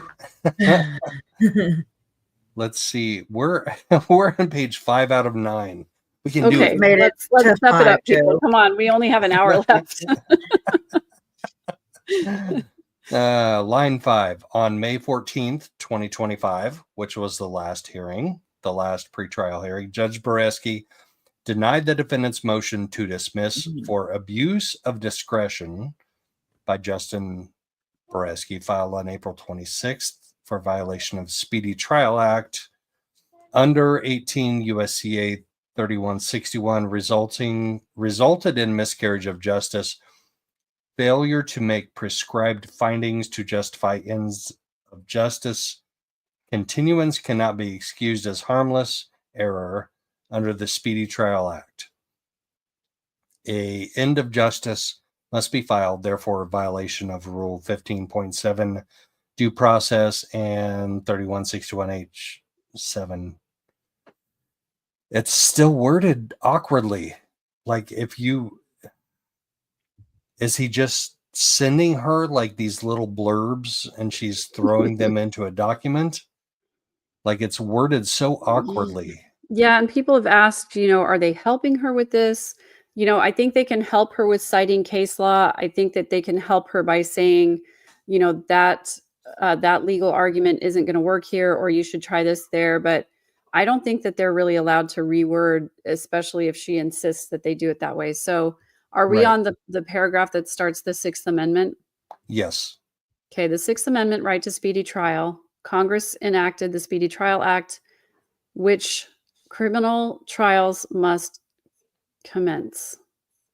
Well, which defines when criminal trials must commence. Under 18 USCA, the Speedy Trial Act and case law are silent as to what a non-statutory factor district court should generally consider. A court abuses its discretion when it fails to consider all factors relevant to the choice and the factors it did rely on were unsupported by facts. Okay, so I think she's just missing some commas here. I think that's all it is. So a court abuses its discretion when it fails to consider all factors relevant to the choice, comma, and the factors it did rely on were unsupported by facts under 16 ARS, denial of a speedy trial. If the rules have been violated, the court must dismiss the prosecution with or without prejudice. Violating the speedy trial rule does violate the spirit of the rule and the fact that the defendant is deprived of due process. There's an incomplete thought. Violating the speedy trial rule does violate the spirit of the rule. And maybe she meant to say, and the fact is the defendant is deprived of due process or something like that. So I think she's just trying to say speedy trial rights were violated. And if you go back up a little bit, she's trying to cite that the case law is silent as to what non-statutory or non-law factor the district court should generally consider. And I think what she's meaning to say is like the different factors for excluding time. That Judge Boreski was always saying, I'm going to exclude some time for this reason or that reason. And I think Lori's just taking issue with the fact that he excluded time for her mental health evaluation and all of that stuff. Well, and for the fact that she had another trial going on. That was the main factor. Right. Like we can't count your time for a speedy trial if you don't want to combine the trials and have the two trials go on at the same time. Then we have to exclude the time for your other trial that's going on before this trial that's coming up. Right. Exactly.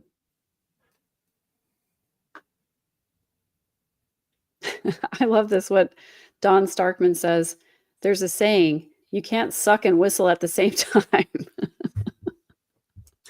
He basically said she couldn't bring in her expert and still have her speedy trial.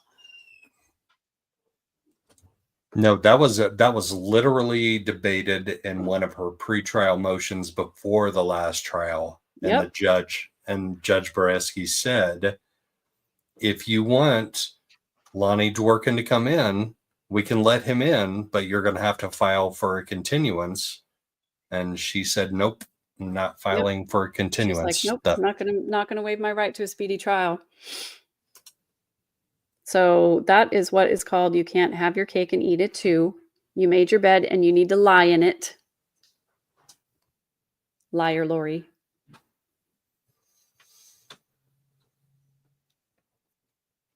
All right. So I think we're down to line 5 now. The speedy trial clock has exceeded the maximum days. The act is violated.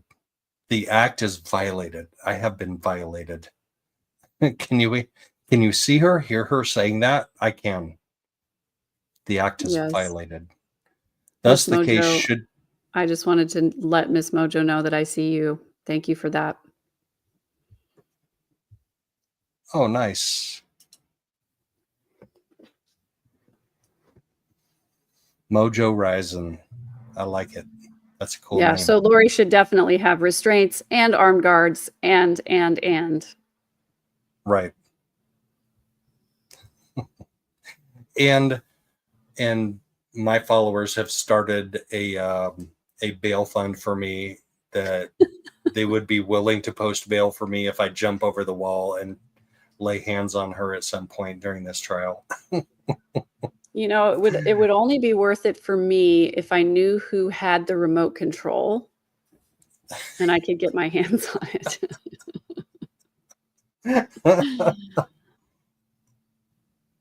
They could raise a lot of money.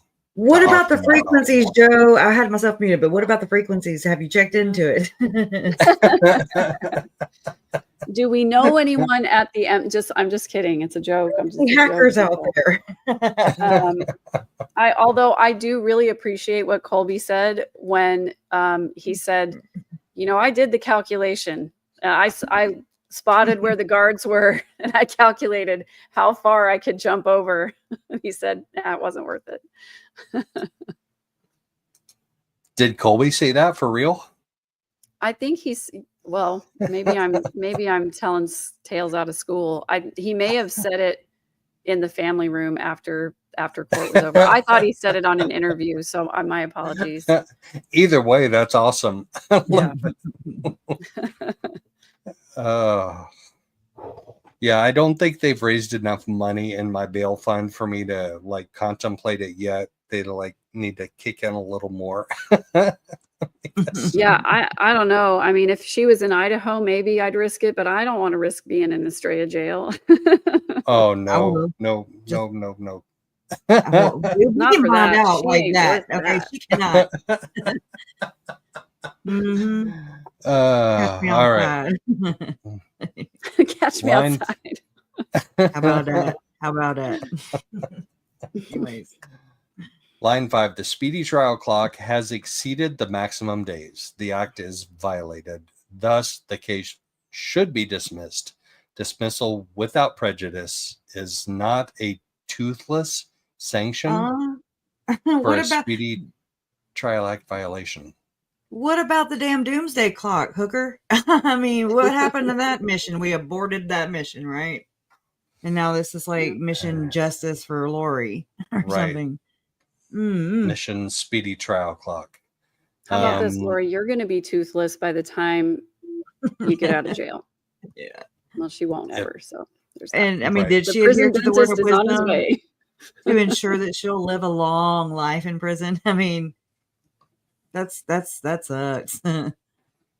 Just the court failed to request findings to justify ends of justice continuance.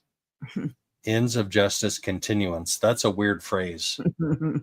Like I need to research that. Is that I don't know. Thus violating Speedy Trial Act, warranting she has periods here instead of commas or semicolons or something. You know, maybe she was using talk to text. I'm kidding. I'm like, what? I'm trying to picture it. But talk to text is always putting periods in my text when I don't want them there. Right. I just say Lori is a period. She's just a big, long, raging period. Anyways, all right. Oh man, I need to mute myself. Warranting dismissal based on court violations. 18 U.S.C.A. 3162A2. The Speedy Trial Act impasses strict specificity requirements.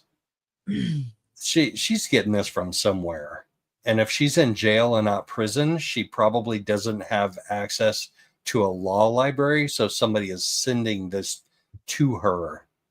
if she doesn't have access to a law library. Anyway. That would be interesting. Barry L. Cox. The district I can court hear fails. this in his voice. Yes, right. Yeah. Sovereign citizen, right? The district court fails to comply with them. 18 U.S.C.A. 3161 H8 H8A H81 181F 3D 1057. I'm only reading these because the fact that these are so explicitly displayed tells me they're coming from somewhere. 181 F3D. Her attorneys or her advisory council. I'm trying to think, or her paralegal would be the one who would actually put the case law in there. But as far as what case law she should cite, that's probably either coming from advisory council or from outside help. Right. Exactly. U.S. versus Lloyd 125 F3D 1263 1997. No continuance period may be excluded from speedy trial computation. A continuance period is not excludable. Oh, this is an interesting argument. This may be her best argument. This might, that's what I was going to say. Yeah. A continuance period is not excludable from speedy trial calculations. The trial court's failure to set forth in the record its reasons for findings. Okay, Judge Bresky did not fail to set forth in the record his reasons. No, he didn't.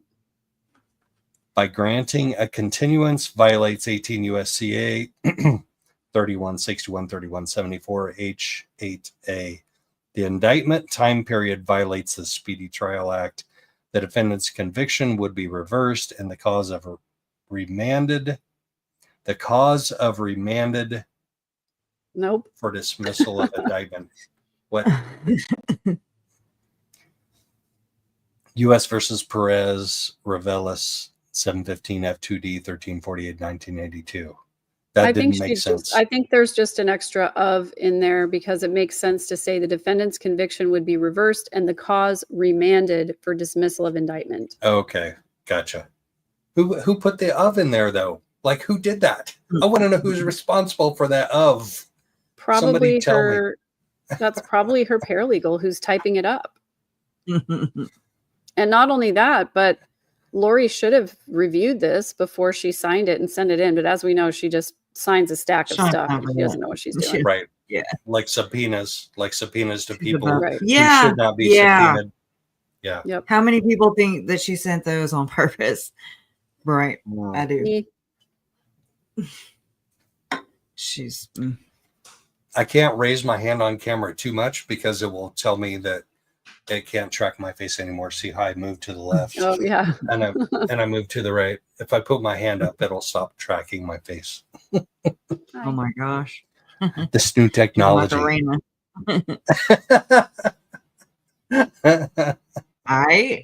Anyways. I never could do the Macarena like in the. Oh, come on, Joe. I couldn't. Come on. Oh my gosh. All right. So Lori says at the top of page 7, this was a malicious act by Judge Boreski to the defendant, manifesting discrimination and religious prosecution, not religious persecution, religious prosecution against Mrs. Daybell's religious exercise, beliefs, and practices under USCA Constitutional Amendment 1st and 5th due process. That's your cousin, Megan. Good Lord. The comments compound the prejudice of an erroneous misunderstanding for the purpose of fundamental error. What? She did not write this. She did not write this. She's getting this from somewhere. The comments compound the prejudice of an erroneous misunderstanding for the purpose of fundamental error. She didn't write that. Like, there's no way. But anyway, the defendant. Let me try a different voice. Okay. Yeah, please do. Please. The comments compound the prejudice of an erroneous misunderstanding for the purpose of fundamental error. The defendant only needs to establish one prong to prove fundamental error. A judge who engages in improper behavior while on the bench is sanctions imposed, unprofessional conduct, violates duties and obligations of members. Ooh, In the name of Barry Cox, amen. That's good. You're good. Oh my! That's the only way it makes sense to me, is to read it in Barry's voice, because that sounds like something he would say. Like we need Christopher Walken, you know.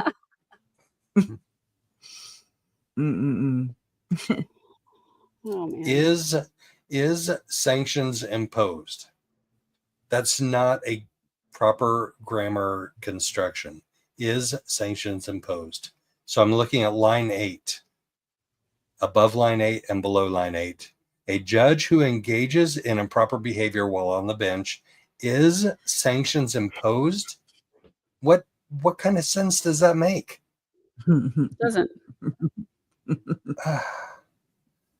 I don't know. I don't even know what to substitute there to make it make sense. Should have sanctions imposed, maybe. Should have sanctions imposed. Or deserves, or needs, or... Yes, right. All right. Line 11, under should SCR have rule. Sanctions imposed. I don't know. Yeah. Under SCR rule 4.090, disqualification 1, grounds a judge must recuse himself from any proceeding. Grounds, a judge must recuse himself from any proceeding. Right. Thank you. You have the same OCD I do. Yeah. While a judge expressed an opinion concerning merits of the proceeding, or in which the judge has a personal bias against a party regarding Allred 2012 case. All right. So you're telling me that you didn't come into this case having a personal bias against one single person? Yeah. One single person. She sure does wreck a lot. I don't think she has access to AI. AI would sound better than this. Yes. Chat GPT, can you help Lori? Maybe we should upload this into Chat GPT and say, an amateur law student wrote this and we need it to be corrected so it makes sense. Please help. I ask it, like, analyze this personality disorder for me, please. And it's pretty interesting how it comes out. Yeah. Just see Monty Pawlowski stuff. Holy crap. So also, if we go to line 17, I think that work. You know what? Also, maybe the other thing is she's handwriting these motions and the paralegal's having to type them up and she can't read the writing. So I think that's supposed to say, while judicial decree does not justify public comment by a judge related to matter which is outside of context of official proceeding. Nope, that still doesn't make sense. Sorry. Yeah.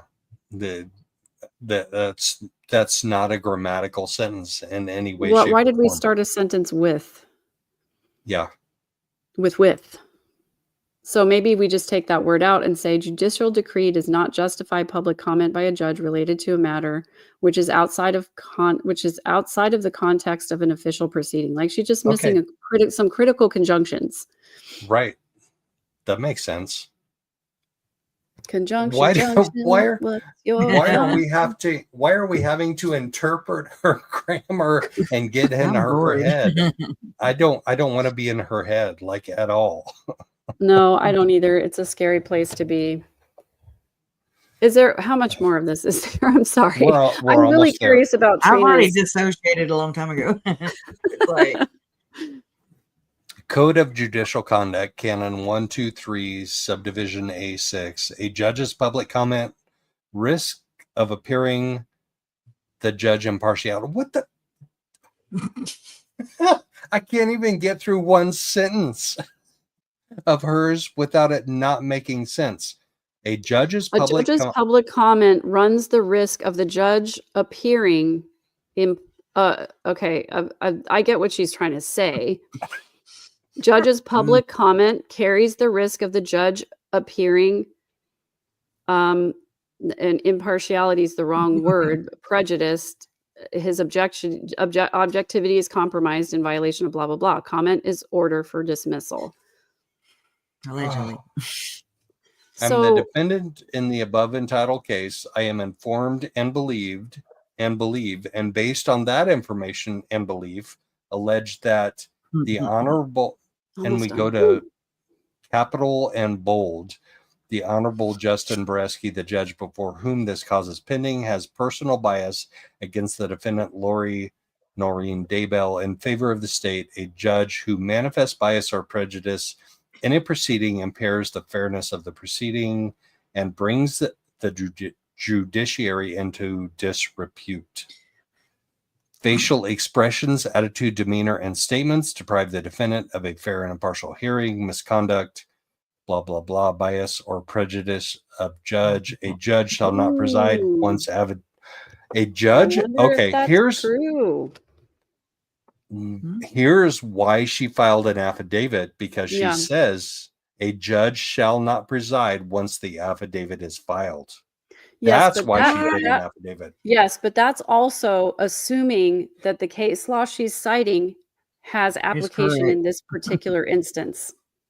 Who decides this? Does this judge or somebody, his boss? I mean, how does this go? Like, just because is she firing him? I don't know what she's doing. So, Joe, can you go back up to the top of the document?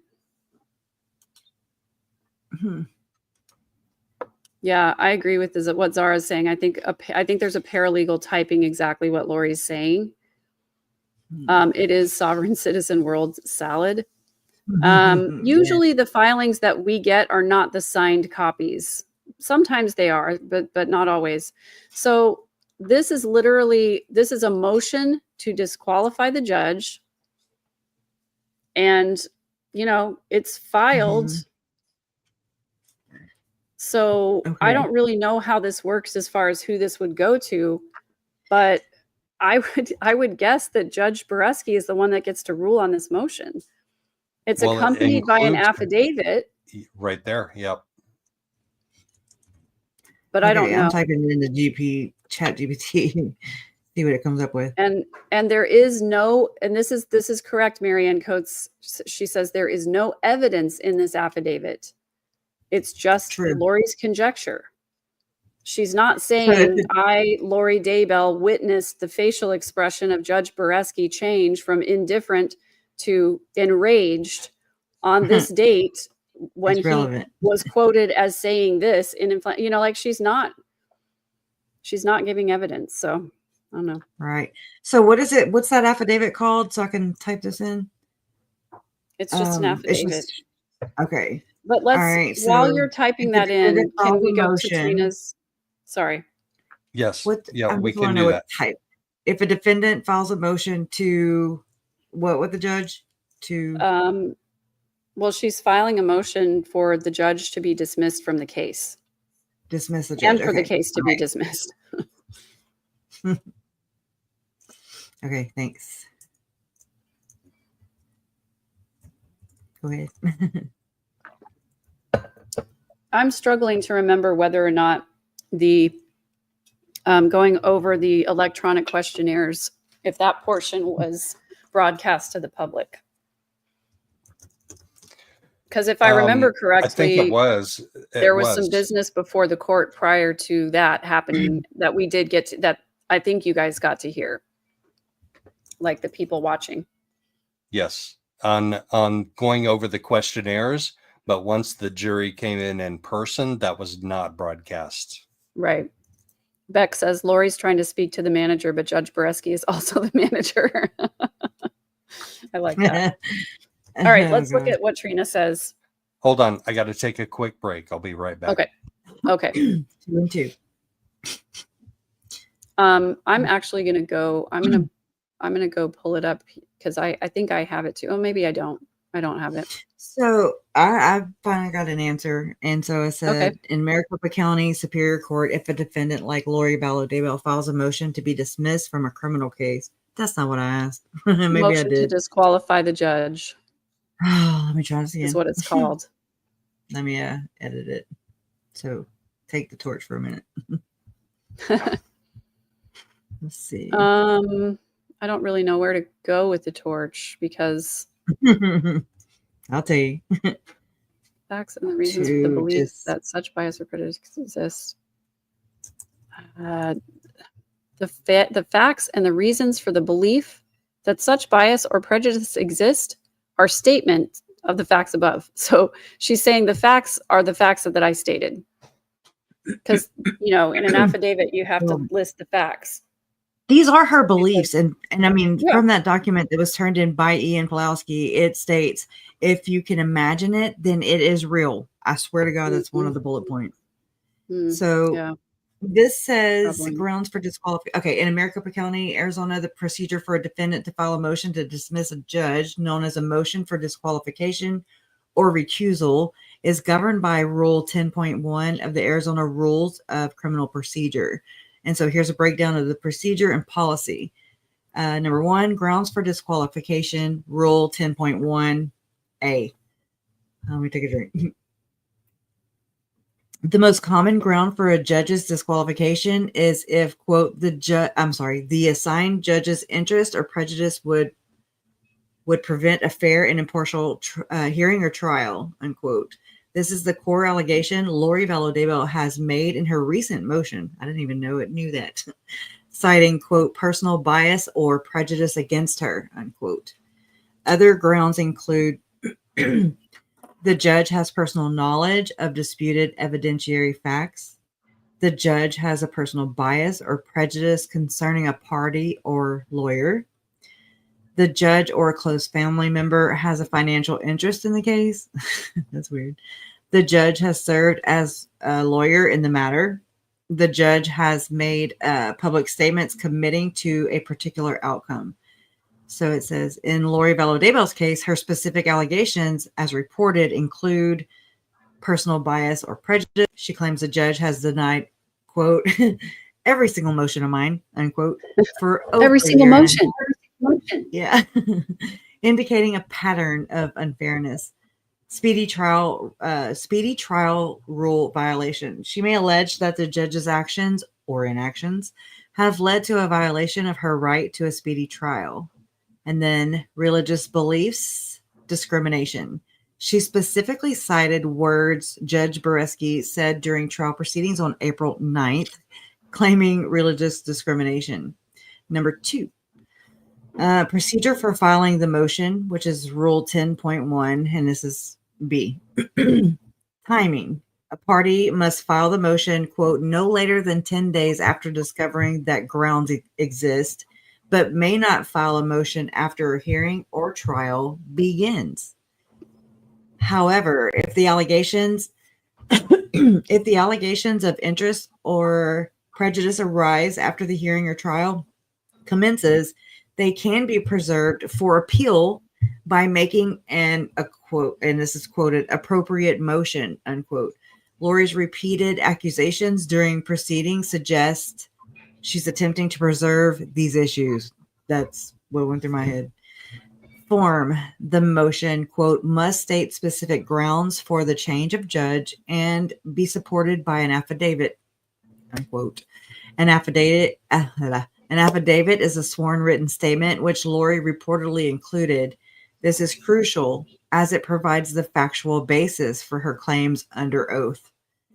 But again, she didn't cite any facts. And as Zara pointed out a little earlier in the chat, it says the affidavit has to have legal merit. Just because she doesn't like the way he looks is not legal merit. Just because she feels like he's violated it. Mm-hmm. Right. Yeah. I mean, she came out of nowhere, really. Shall we take a look at what Trina thinks about it? Yes, please. All right. This came down like 3 more. Sorry. this afternoon. This is the state's response to the defendant's motion to disqualify Judge Bereski. Signed to the Honorable Justin Bereski, Division CRJ25. All right. The state of Arizona through the undersigned counsel, blah, blah, blah. Defendant's motion should be denied. What? That's crazy talk. What do you mean it should be denied? Since established any... Since it failed to establish any, I don't know what's going on. I don't know. We're missing words. It's so hard to understand. Can we get somebody to proofread these things before they file them with the court? Come on. Since established any judicial bias, since it failed to establish any judicial bias, appearance of bias, or fundamental error. Trina, like, you can hire me for around $100,000 a year. Like I would come work for you for like $100,000 a year and clean up all these documents. You know, she's got a great paralegal. I got to meet her paralegal, and to her credit, and maybe in her defense, she said that she's never had to file more pretrial motions in her whole career than she's had to do with this one.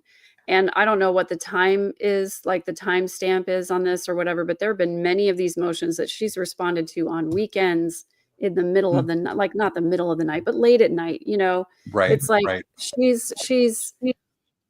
Lori is throwing everything that she's got and the kitchen sink, you know, and I'm sure it's a lot to keep up with. So I get it. I get it. I'm just giving her a hard time. Yeah. And I'm saying I'm available for hire. I will pay to see that confrontation take place real life. Right. I would pay to see it. I love Trina. I think she is, I mean, I agree with you. Like, you're just giving her a hard time. It's cool. Like, not a big deal, but she's tough as nails, and I would not want to be on her bad side. Let me just put it that way. Right. No. And guess who is on her bad side? Lori Daybell. Yeah. Yeah. Defendant's motion to disqualify the judge relies, stay up there on that page, relies heavily upon the fact that Judge Bereski has provided legal reasons to deny many of the defendant's motions. He sustained objections made during the last trial, and that he found no prejudice in the defendant when he excluded 18 days and scheduled this trial to begin on June 30th. That's to begin on June 30th? No, we're beginning on May 30th, 29th. June 2nd. June 2nd, yeah. Well, jury selection. So jury selection I'm just saying, technically. Jury selection begins tomorrow, technically, because they're going to bring in the electronic responses and go over those and exclude the jurors that should be excluded based on those responses. And on Friday, the jurors are going to come in, and there's going to be voir dire on Friday. Yeah. So Nikki 0777 is saying that that this filing that Lori filed will go to the presiding judge. So it does go to Judge Bereski's boss, basically. Interesting. I don't know any problem that he would find with it, but you never know. Yeah, I think if anything, he might call Judge Bereski in and say, "What did you say?" You know. Well, Judge Bereski admitted in his last ruling that he shouldn't have commented. So this was right. The only thing that he admitted to was that when he made a comment onto Trina's objection to Lori asking about Moroni or Nephi or whoever it was, they were biblical figures. Yes. Yeah. Judge Bereski said, in as much as you are comparing yourself to a biblical or religious figure, you are allowed to continue. And then he said, I shouldn't have said that. I should have just ruled on it. Objection sustained or denied. You know, he shouldn't have ruled on it. So that's the only mistake that he's acknowledged. And it doesn't appear to have prejudiced the jury at all. You know, it doesn't. And also I just have to once again give Judge Boreski props, because rather than just dismissing Lori as a lunatic and trying to get her out of the way, he actually takes the time to consider the arguments that she makes, even when it's a bad argument, even when it has no legal merit, even when it has no basis in law. He takes the time to consider it. And what I see in his admission, is him looking at his conduct across the trial and saying, is there any possible way that I could have been out of line anywhere? Yeah. He's really taking a hard look at himself. Yeah, he reflects and he says, yep. I probably shouldn't have said that. And that was great. That was honestly awesome. I'm glad he did that. Yeah. In an abundance of caution, just to make sure we don't want any kind of a, grounds for repeal. Exactly. I agree, Leety. Yeah. All right. So is that it? That's the whole response? No, that's page 1. Okay. We have a couple more pages to go through. Okay.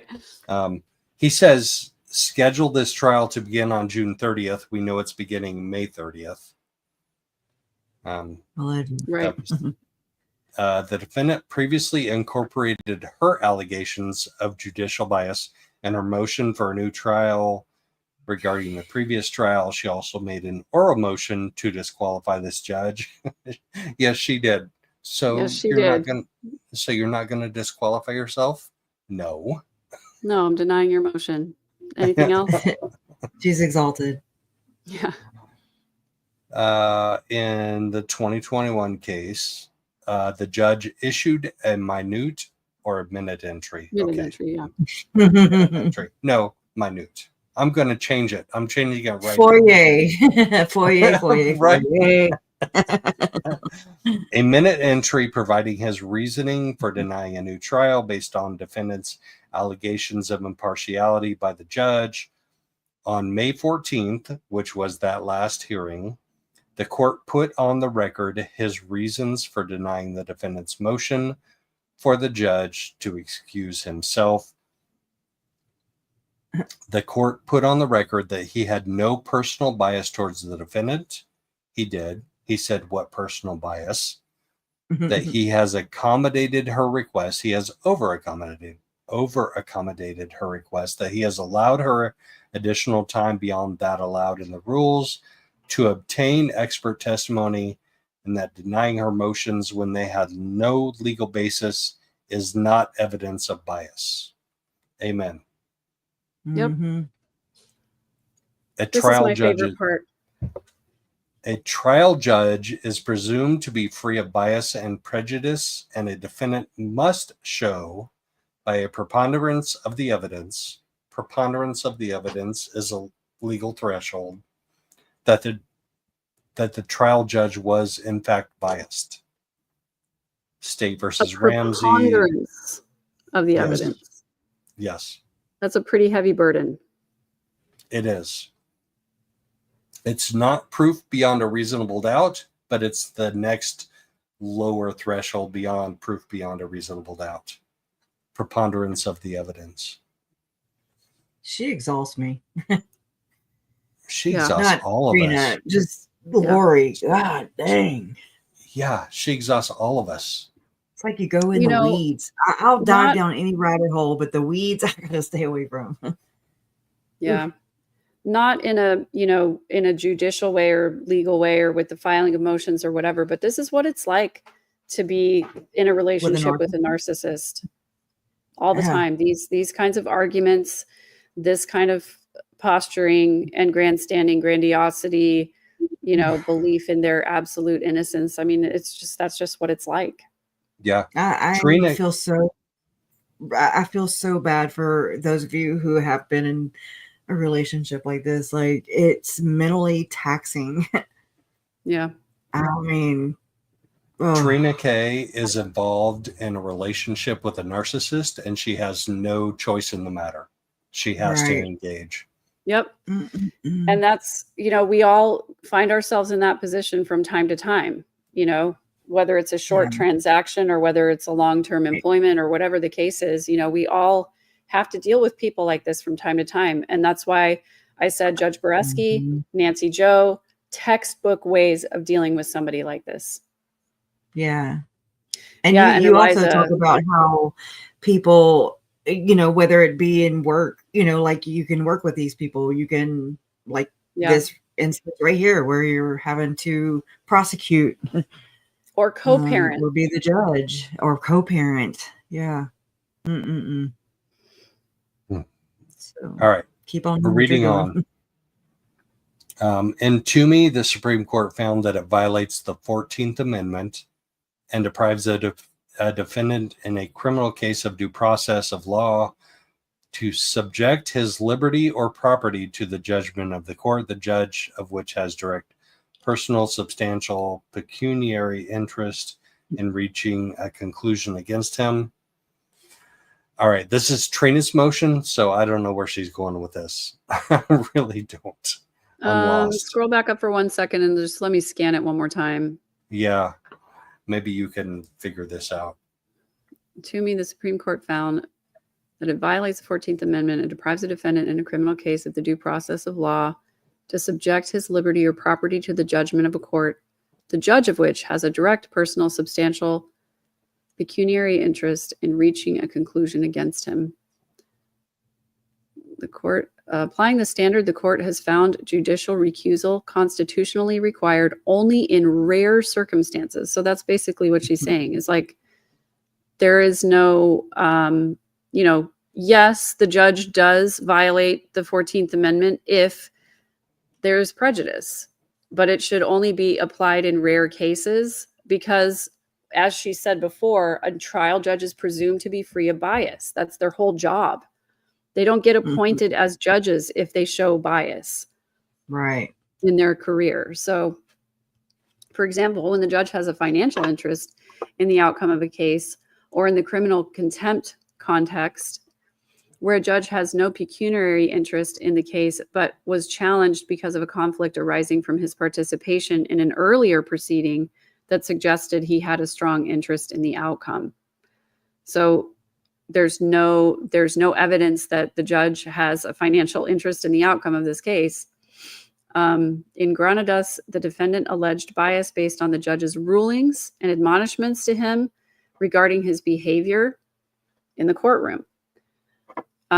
Granados claims the trial court gave the appearance of bias by not allowing Granados to interrupt court proceedings, removing him from the courtroom during voir dire, and sustain general objections during Granados' testimony.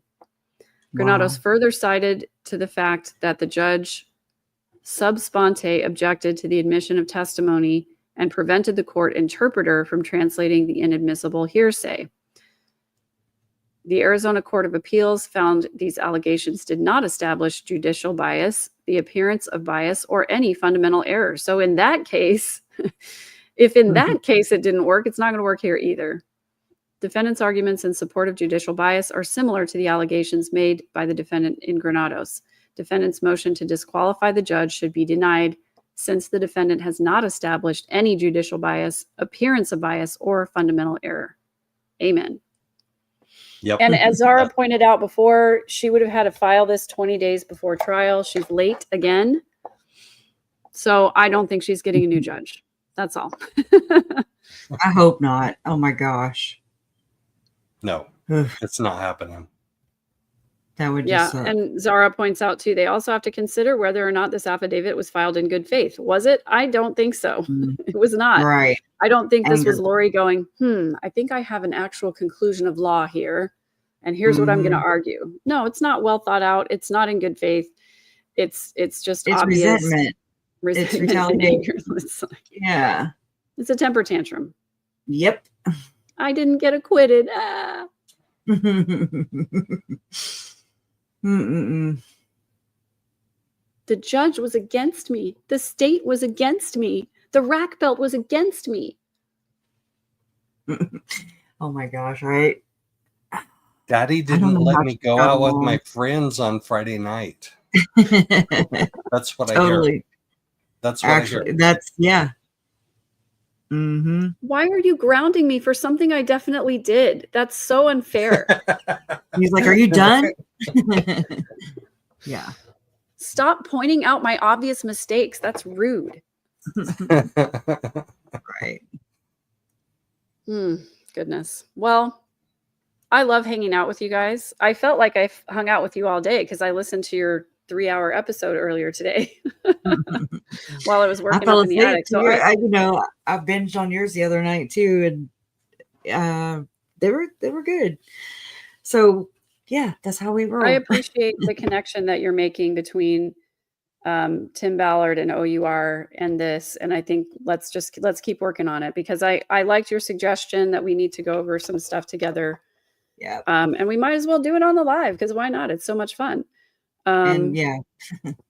But yeah, so let's schedule some time over the weekend and try to dig into that stuff and connect some dots. Good. I'm Absolutely. down. Yeah. Thank you all for hanging out. Thanks, Mods. I'm going to take Thanks, a potty chat. break before I go to Web Sleuths. So hopefully I'll see y'all over there. Thank you so much for everything, Joe and Kresha.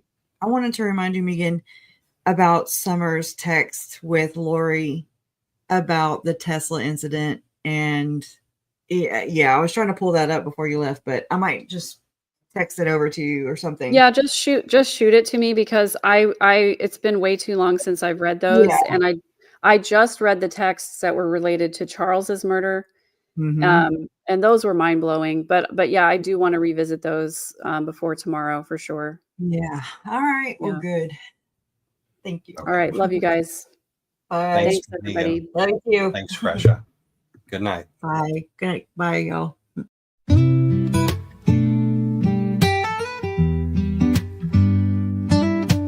Good evening. Come and find you a seat. Grab yourself a cup of joe and put up your feet. Let's talk about the latest news and all about true crime. We can make a difference if we put in the time.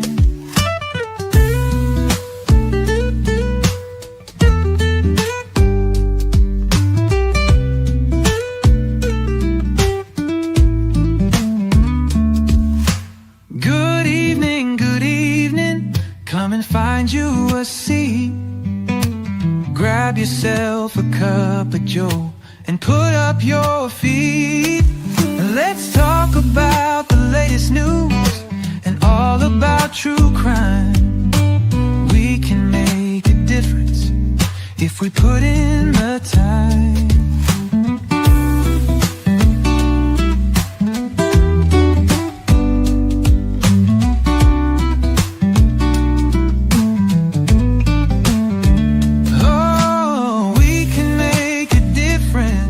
If we put in the time.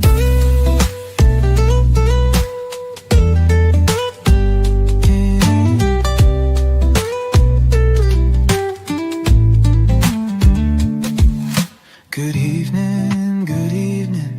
Come and find you a seat. Grab yourself a cup of joe and put up your feet. Let's talk